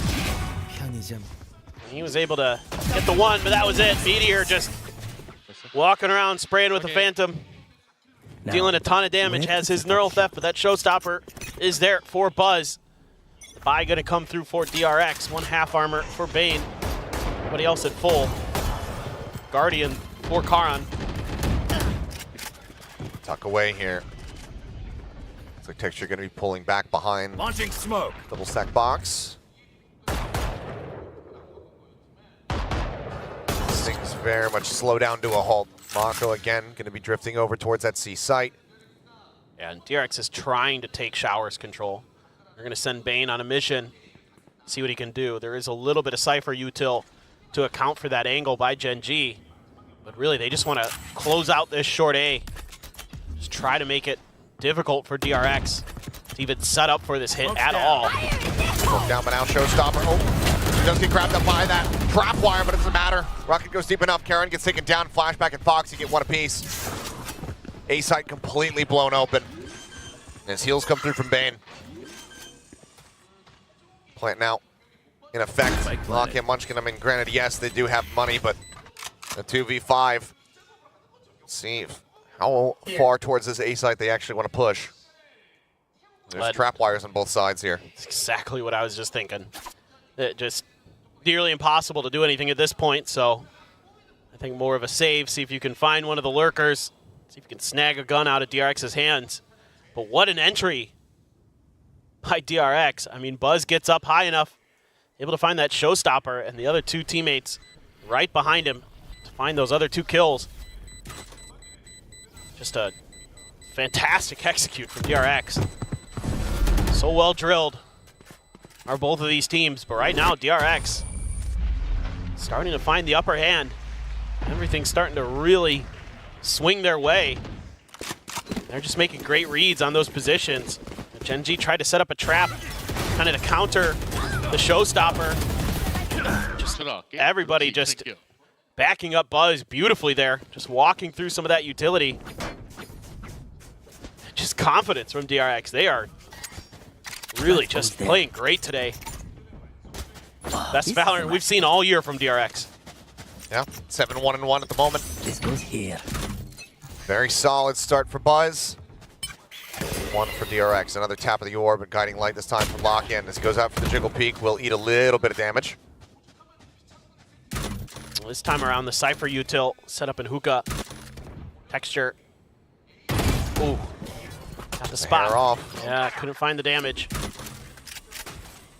Couldn't find the head, at least. And this is a little bit better from Gen G. Now you've got a lot more map control. Now you're taking showers control. Hello. Oh, boy. Lakia, though. Lucky to be able to backpedal. Yes. It's out. Karen on the jiggle. Spotting flashback. Going, no. Now sends down the smoke. On the swing out, yeah, legs are spotted. Karen able to avoid taking damage. And this Trailblazer confirms that there is still presence over at B. Just a big fan out here from the side of DRX. That's bought the rotation of Munchkin over, though. He went all the way over to A. So if DRX were to go for this hit, they've got the numbers advantage. Flashback now making plenty of noise. Texture swinging out through the cage, and they're just going to be able to wallbang him down. Flashback loses his life. Mako spotting one as here comes the TP. The cavalry arriving, and Mako strikes.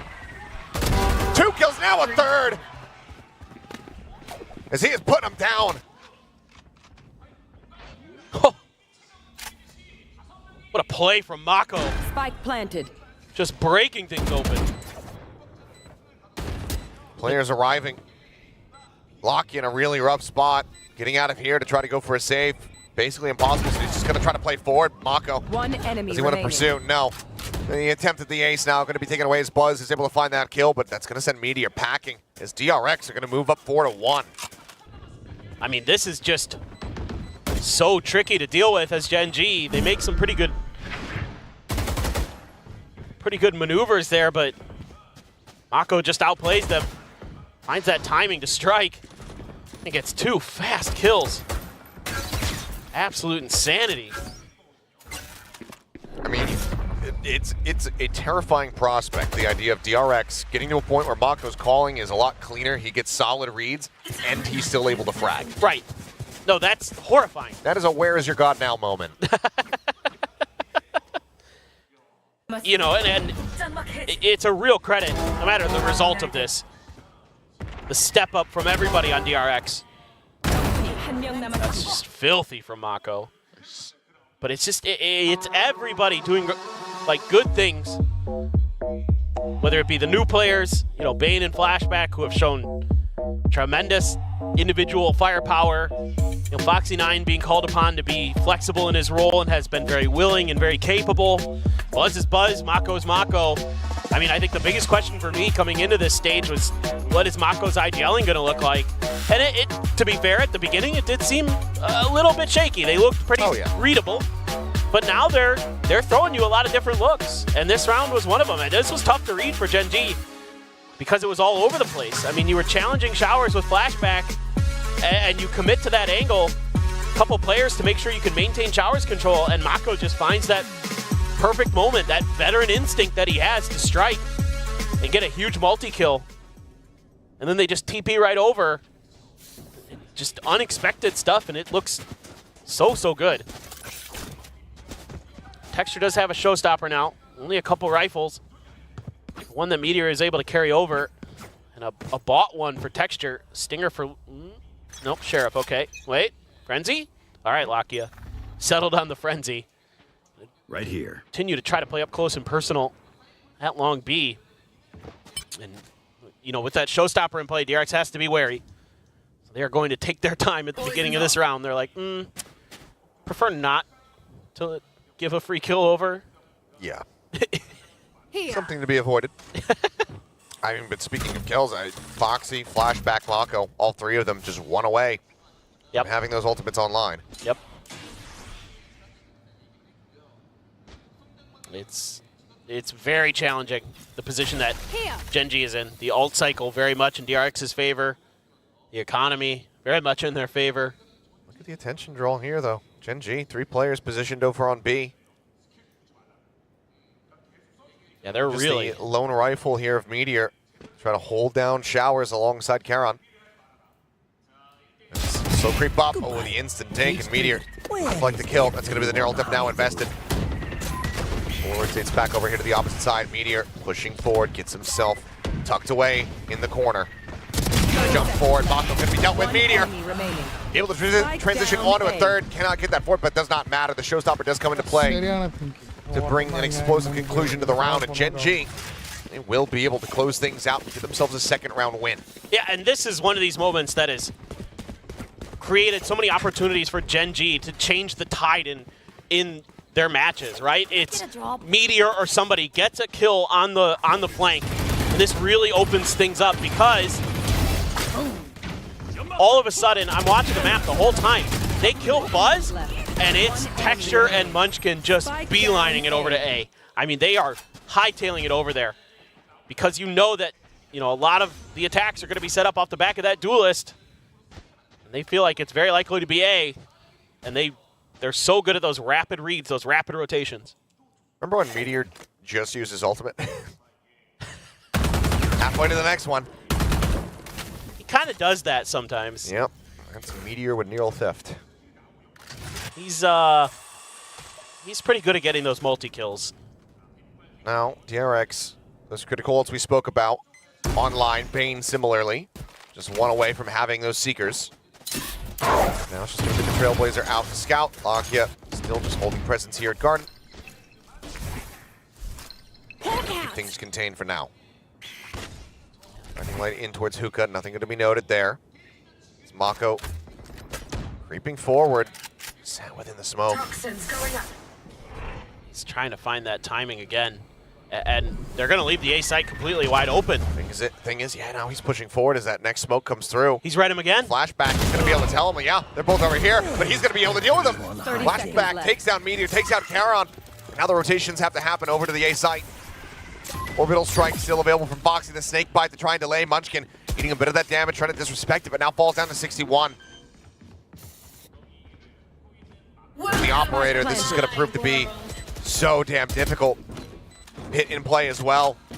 I think Gen G are going to have to just make the call. Yep, rotate out, go for the save. DRX going to move up 5-2. Yeah, all they had was the Seekers to potentially clear this pit in terms of util and the Boombot as well from Texture, but you don't want to risk that Operator this early. And Gen G here trying to cheat a bit towards Showers, get that extra man advantage.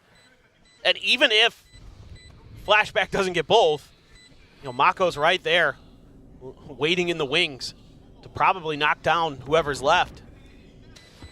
And instead, he's able to just immediately cut up towards the spawn. Use that snakebite to dissuade them from having any hope of getting into place to try to shut that round down. And DRX is looking so good. What year is it? Nice. It's a weird one. It's a weird year. Yeah, we won a trophy. In and out of game. Yeah, Pacific wins a trophy. DRX is back. Just astounding to see. And it doesn't even cost them any more than, you know, the 2 ults they invest there. Yep. Oh, yeah. Still have the Seekers and the Orbital available. It's massive. Texture now set up with the Operator on this A site, but DRX seemingly clairvoyant. Let's look to try to apply some pressure over towards B, and this is going to be the draw. The rotation now starting as Texture starts working his way over. Satchel out. Channel blast pack just in case anyone's holding close. Shots out, flashback. Ooh, getting tagged up a bit. Thinks about staying for a little bit longer, but decides that it would be unwise. Seekers now going to be coming through. Bane letting those fly. There's op shot. Ooh, not going to be connecting there onto Mako. Snakebite now at Texture's feet, trying to reroute him. Mitchell's locked in. Lockett is eating some of that friendly fire. Wants to be able to hold close. As well committed as the wall falls, so too will Mako. Lakia able to pick up that kill. Flash finds nothing else. Could be a TP pivot, but Texture's already worked his way back over towards the other side of the map, and Munchkin flushes him out. Foxy and Flashback both going to be taken down. Bane, 9 HP. 30 seconds left. So he and Buzz just going to be inching over towards the teleporter. Maybe just trying to hold their ground from here, but otherwise Gen G seemingly going to be pulling off a flawless to get themselves a 3rd round win. Well, this round, DRX just kind of thinking B the whole way, never really willing to pull off of it. Had those ults, felt like they should be able to clear the space, but not able to find that value. Lakia takes that cheeky position. Munchkin gets 2 big kills. Buzz taking some damage. Let's see if Lakia is going to try to re-swing again. Oh, Buzz just barely able to get out of there, down to 24 HP. Able to backpedal into the TP. Yeah, this time around, you know, those quick rotations from Gen G, I thought maybe DRX might be able to backpedal and change direction. But they really were relying on that orbital strike to create the space they needed. Instead, Munchkin and Lakia just having none of it. Just shut it right down. It's a big win for Gen G there. Oh, but now we get op the op. It's Buzz bringing this forward here on the attack. He's going to be challenging over towards B long in the meantime. Cam clear out. Flashback eating some damage to the Cyber Cage, and Meteor just damn near perfectly tracking his movements. Right on the peripheral here. Flashback not being spotted, I believe. Boombot should be able to suss it out. And that leaves Flashback stranded in a very rough position. Yep, there you go. Paint shells into the corner. He gets finished off. Texture finds the kill. Trailblazers sent in. Lakia sat within 2, dives forward, gets the concuss out, fight now, trying to slow up the approach, and Lakia swings out, finds Mako, finds Bane. The wall bang to take him out, and Buzz. How desperately do you want to hold on to the Operator? Wanting to buy another one. Asking like Gen G, going to be able to string 2 rounds together. Yeah, I mean, I think this almost has to be a save. It does. I mean, the defense is now at this B site really shored up for Gen G. 30 seconds Just left. doing a great job with their util, delaying, finding some huge shots there. Lakia through the tube. Insane stuff. So you do have Karan starting to see if he can put some pressure. Might just be walking right into the crosshair, but now Buzz going to pull off the angle. Wouldn't mind another alt orb. And it's been slow going for Karan, just a singular kill to his name, so most of what he's gotten as far as the ult charge in this map is concerned has widely been from deaths, as Buzz looking for the re-peek, and this time we'll find the headshot. He can hold on to the Operator. So Karan will get his ult charge, maybe not in the fashion that he was intending. Gen G, otherwise, a very clean closeout on the round, and they bring it just within a single round separating the 2 teams. Yeah, I wouldn't mind seeing a timeout now from DRX. Try to see if they can push and pull Genji's defenses a little bit more. Try to take advantage of it. Some of what they were doing at the beginning was really, really good. And now they kind of gone down to sort of static attempts at executes that are very, very ineffective against Genji's defenses. Genji, man, they have a tremendous protocols. One of the things that I think it was Mako was talking about in one of the videos before the match was that, you know, the fundamentals for Genji are outrageously good. And that's something that so many teams have had a tough time getting through this year, is because if you let them play defaults and kind of react the way they want, they will shut you right out of a round. They're so clean. It's so tricky. And Flashback also kind of learning the hard way there. Yes. That trying to outplay the likes of Meteor and Texture can be really tricky. That Showers control, so vital to what Genji wants to do. And kind of curious now with an op on, still the op with Texture and Buzz, what that's going to look like. Toxins going up. Don't see them necessarily crossing paths. Buzz just going to try to slow push his way up long, see if he can find any angle. I mean, again, though, this round, DRX just using the cam to watch Showers, going to leave that space up to its own devices.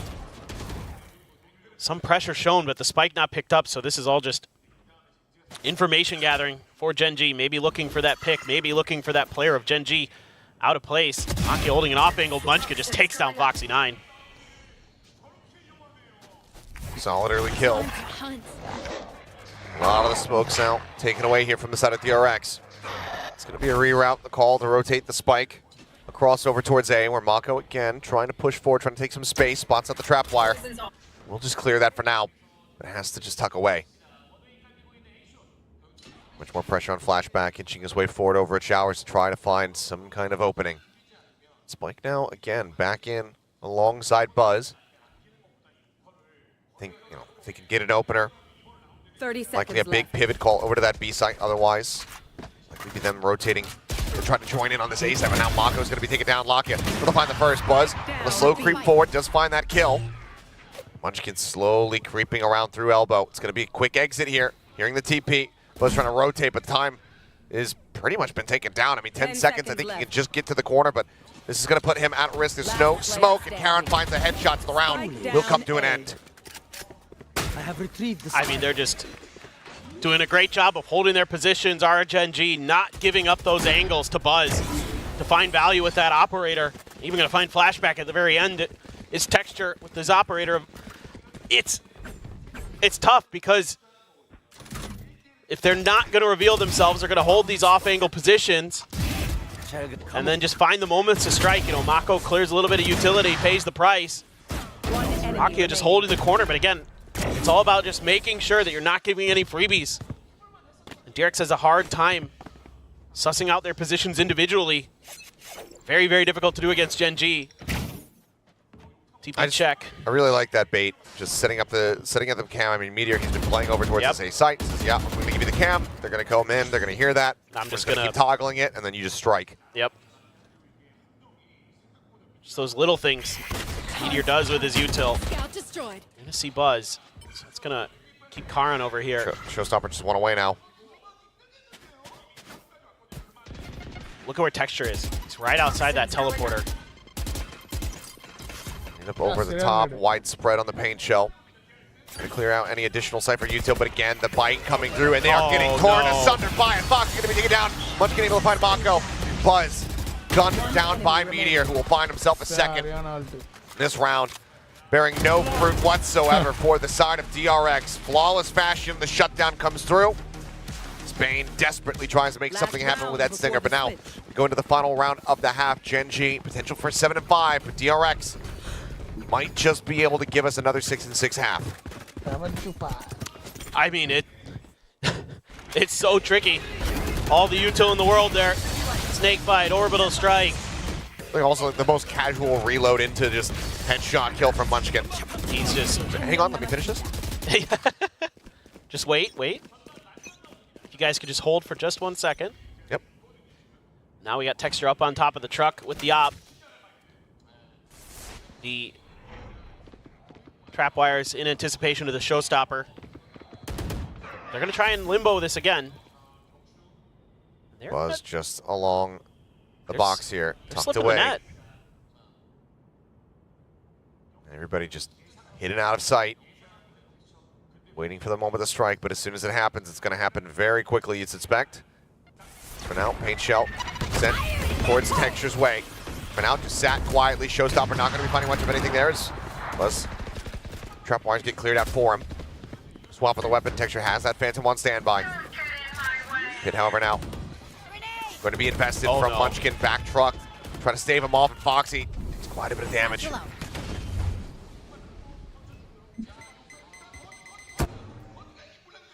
Stuck, can't get the plant down. Buzz has to break things open. These angles are being really well held. Oh, no. Foxy, that's going to strand the spike for a brief little moment. Bane able to answer it back, so it's just going to be straight on the brims. 30 seconds left. Plant now being held. Buzz pulling back away, a quick glimpse back behind him in showers. But there's the reveal, the neural depth pinging out the players here of Gen G. Not going to be set, but Munchkin able to find Mako. As they just tuck back within the confines of this pit. Spike now going to be planted by Buzz. Losing out on the challenge here as Munchkin will gun down another 2. 3K for him, and Gen G with a monster streak on the back end of this half. 5 in a row to get them a clear advantage of 7-5. Yeah, I mean, they're just so good at playing their lives. Texture just knows he doesn't have anything other than a one and done there, has the gun ready because the coffers are so full. He can fall back and they can just set up their crossfires, use that Viper's Pit to make it really difficult for DRX to get the plant in the position they want. And you have to be really cautious at that point as DRX because, like we saw with Foxy 9, he almost died to the paint shells trying to get that plant down. And they can just wait it out. Gen G to win. You think? I think the other one wants DRX to win. Could be. But man, I could be. I don't know what gives you that. Yeah, I don't know what gives you that inclination. As we covered, my Korean's not very good. My English isn't either. Reminded of one of my favorite movie quotes. I only speak 2 languages, English and bad English. You know that movie? What's that from? Fifth Element. Oh, God, I haven't seen Fifth Element since I was in college. One of my favorite movies. Well, this has been one of my favorite series. It's been really good. I'm so glad we got a 3rd map in our playoffs, finally. And especially with the tremendous back and forth we've seen on these last 2 maps. I mean, this bounce back from Gen G is insane. But DRX looked really good at the beginning. I mean, they had a brilliant read on how Gen G wanted to try to take showers control, how they were giving up space to try to cheat towards certain angles and things like that. But since then, Gen G has just kind of defaulted and held their ground and not given up the opportunities. Munchkin's now 10-3. He has been frying. Just so clean with that Phantom. Now the attacker side for Gen G. Pivotal pistol round. DRX has been really good, winning the last 3 since Haven. And they find more success. Start off on the right foot on this defender's side. Just a snake bite there. But actually, Bane pushed out ahead of it. Knows there's not going to be any contact for B just yet. No Texture. Ghost in hand again. Continues to be clean with it. Shades of what we were seeing map 1 over on Haven. Flash in, flash back, able to turn away from that. As the trap wire to try to play off of here.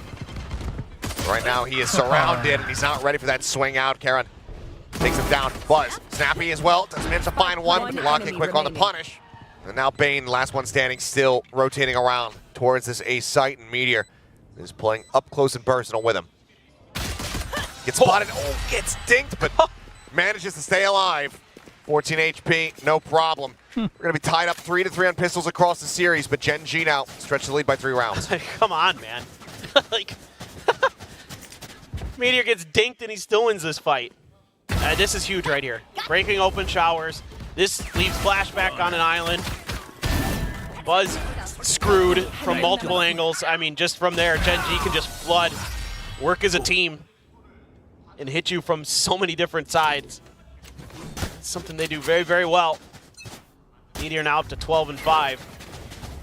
The tremendous map. Orb attempting to be grabbed and shut down.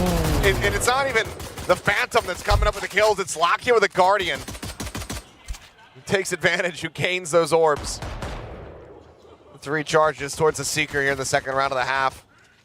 DRX just with a full gamble rush out of B.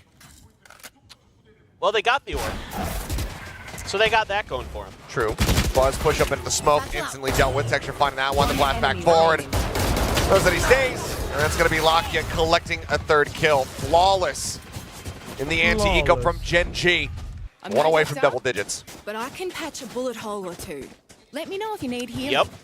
You just spam through smokes and good things happen. Especially when your opponent's on an eco. Bang, bang, bang. Bang, bang, bang, bang, bang. Kills found. One enemy remaining. Just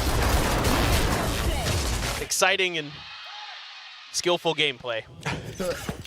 I mean, hey, they had the read. They did. Look, that's why you do that, because it works. Okay. It's the right play. Can't fault him for making it. Buzz holding close, handling Ham, a Texture. Oh, just strafes in, does manage to deal with him, but Foxy not quick to trade it out. It's going to be a trade up as Meteor also picked off. Solid advantage here for the side of DRX. They look to stop a bonus conversion. Careful here. Yeah, I mean, just an attempt at a pacey crunch hit through Hookah and Long B. Off the rip for Gen G, gets thwarted by DRX. Now they're going to try to slide over in towards A. Mirroring the movements is Mako. Careful. All that Cypher util plus the Trailblazer of Bane should give them plenty of info where their opponents are. Kind of give Mako and Flashback some extra level of prep. Poison orb emitting. Mako has to win this fight, though. About to be potentially double phase, so the full flash in, gets misaligned. Ends up getting taken down, and now Munchkin finds Flashback as well. The Cyber Games lineup, everything to his advantage, but Munchkin now 30 seconds left. deals with Bane. Pops the shrugging Tactibear spray. Just, I don't know. I just killed him. Now it's just Foxy standing. Gen G looking to run away with this second half, get themselves up to 10 after converting a bonus here. It's because Foxy, yeah, no money on the team at all. Has to just shift, walk away. This is incredible. I mean, Gen G just gets there just a little bit ahead of Mako's anticipation. He's trying to cheat out of U-Haul to hold that angle. He gets pop flashed right in the face, pays the price, and that breaks things open. And then Munchkin just continues his reign of destruction here on Bind. That Guardian is... sometimes I just start to wonder, like, maybe he should just use that most of the time. But he's playing Viper, so the Phantom makes a lot more sense. But, I mean, he's so good with the Guardian. I didn't see that kill on the flashback that he was able to get. Oh, right as the cage is blooming. I was going to say, did he just fully predict his placement or something? But no, it does catch that glimpse. Well, the lone Vandal carried over from Foxy, passed into Buzz's hands to see what kind of damage he can deal. Bane wanting to take that ult orb. It's pushed off of it for the time being. Let's see if they can shore up the defenses, get a Thrifty of their own. DRX leaving the Cypher util in showers. Gonna just collapse close at mid. As per usual, the Sky on long B duty, trying to suss out their positions. Spots a shoulder, flash out to delay. Oh, Buzz. Oh, he's able to utilize that Vandal quite nicely. Finds one. Potential now for Bane to also be able to recover the weapon. Pushes out into the open. Where did it? Hawk out. Can't find it.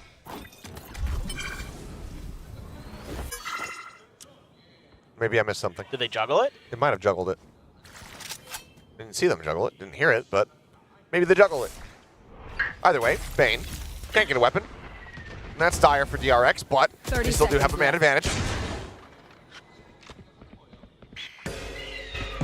Flash is coming out, Logia taking space forward here with Karon, who's able to just go ahead, get the pivot over to Mako. Cleans up both. Buzz now dead. And Lone Vandal now lost. Smoke dissipating. Foxy out into the open. No immediate punish found. Gets spotted onto Karon, but he's only able to put a single shot into his leg, and Logia will quickly clean it up. Bane will get Seekers, whether a kill or a death here. He seeks to just deal any kind of damage that he possibly can, but there's still already just so much money available to the side of Gen G. Meteor will find the final, as this has been a monstrous streak built up. Not since round 7 has DRX been able to get around victory. Is that 9 rounds in a row? By my count? Pretty good. And I mean, this corner for Flashback has been miserable. The flashes from Locky have been so good at clearing out this angle towards the A site. Whether it be getting Mako and U-Haul, that time around getting Flashback, really making DRX's life miserable. And I mean, Buzz gets a great opener, but I mean, Gen G just so fearsome in their individual firepower. You just give them an inch and they take a round. I mean, it's incredible what they're able to do. That early advantage, just not being able to lead to anything. Can't recover the weapons. Now, final timeout call of the series for DRX, unless this gets to overtime. See if they can try to run things back here. Similar scenes to what we were getting on Haven. We saw DRX starting to get themselves back into that game. Ended up making it a 13-9 scoreline. Can they do something similarly here? Because 11 has been the number that Gen G struggled to get past. This is a nice spot. Seems to be an unlucky number for them, I suppose, but That goes there. This seemingly goes they there. usually eventually figure things out. Do have those Seekers for both of the skies. Meteor has his ult, so get some info. A little bit of congestion by Buzz for the shower space. Leave him on his own. See what Gen G wants to do. They're looking for any kind of push out. Lakia gonna kind of wait, bait a little bit. Since the Trailblazer cleared immediately by Buzz. Responds with his boombot. So util for util. No massive amounts of information garnered for either side. Gen G's just gonna line up for a short hit, it looks like. Or are they gonna rotate? No, I think they're rotating. They're just using this to cross. But Mako should suss that out pretty quickly. Should be able to relay this over to Bane. And DRX is pinging out Hookah. But it's a multi-pronged attack. Here from Hookah. Bane on his own at long. Goes for the spray. Not really finding much. Flash goes pretty deep. Gen G gonna be noted, but looks like they're going for this hit. Cam spots one. Seekers now sent forward, just a further delay. 30 seconds. Clear those out. Look gets picked up. Seekers now out. Texture going to be sniped out of the sky. Shows up, not going to be finding any values. Flashback's able to find 2. Foxy gets involved. Munchkin going to be taken down. Karon's still trying to push forward, but Foxy finds himself another. The ping reveals, meaning absolutely nothing. The time has been drained, and Meteor is all on his lonesome. The blast pack, the offset the aim. He still will be able to drag across and find a headshot on the Buzz, but Flashback will collect a third. And DRX, off the back of that timeout call, will finally break a 9-round win streak from Gen G. Yeah, I mean, just really good cautious play from Bane. Keeps him alive. God, Flashback. Just filthy shooting there. That really sets the tone. Allows Foxy9 to set up for these angles, and very reminiscent of what we saw from Gen G on their defender side, that just kind of play a little bit further back from those entry points at B and just knock them down as they try to come through. And it's a very difficult choke point to get past. Buzz. Oh, Buzz. My ult's ready.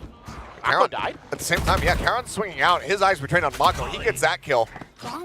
Buzz just trades it back out. Showstopper online as Boombot. Combat does come through, but Foxy on the creep forward. Catching Texture from behind. Showstopper to clear the close cubby. Nothing getting spotted, but again, it's a man advantage here for the side of DRX. Yeah, that's going to force a bit of a pullback from Gen G. Almost had Showers under control, but Foxy over there to hold that angle a bit for DRX. Now they're going to try their luck over on the other side of the map. So Cypher util once again. Up in hookah this time for Bane to play off of. Otherwise, he has the ability to drop back, cover this angle after they clear it. Making plenty of noise anyway. See what he can do. Huge. That's the first. Here's the footsteps. Meteor still able to win out the fights that the plant can come through. 2v3. Spike planted. No targets for a neural theft here from Flashback. Unless he can create one. It'll have to be Lakia. 13-5 at the moment here on the sky. And that timing. Cage going to be coming through. Meteor spotting one, puts Foxy 9 down low, finishes him off, finds the shots. Stops Flashback on the entry. Now Buzz. Tap of the spike. Spots out one, but he's not ready for the swing. Meteor with 4 will get Gen G up to match point. They're so good in these moments. I mean, just knowing that they need to push those angles to cut off that neural theft. And it works a treat.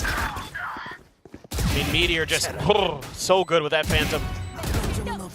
Legging Foxy 9 after doing a bunch of damage to him and then just ready for that re-swing from Flashback. And Buzz, so tough on top of that tube.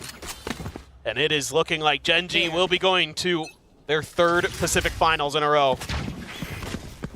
Yeah, it's just insane.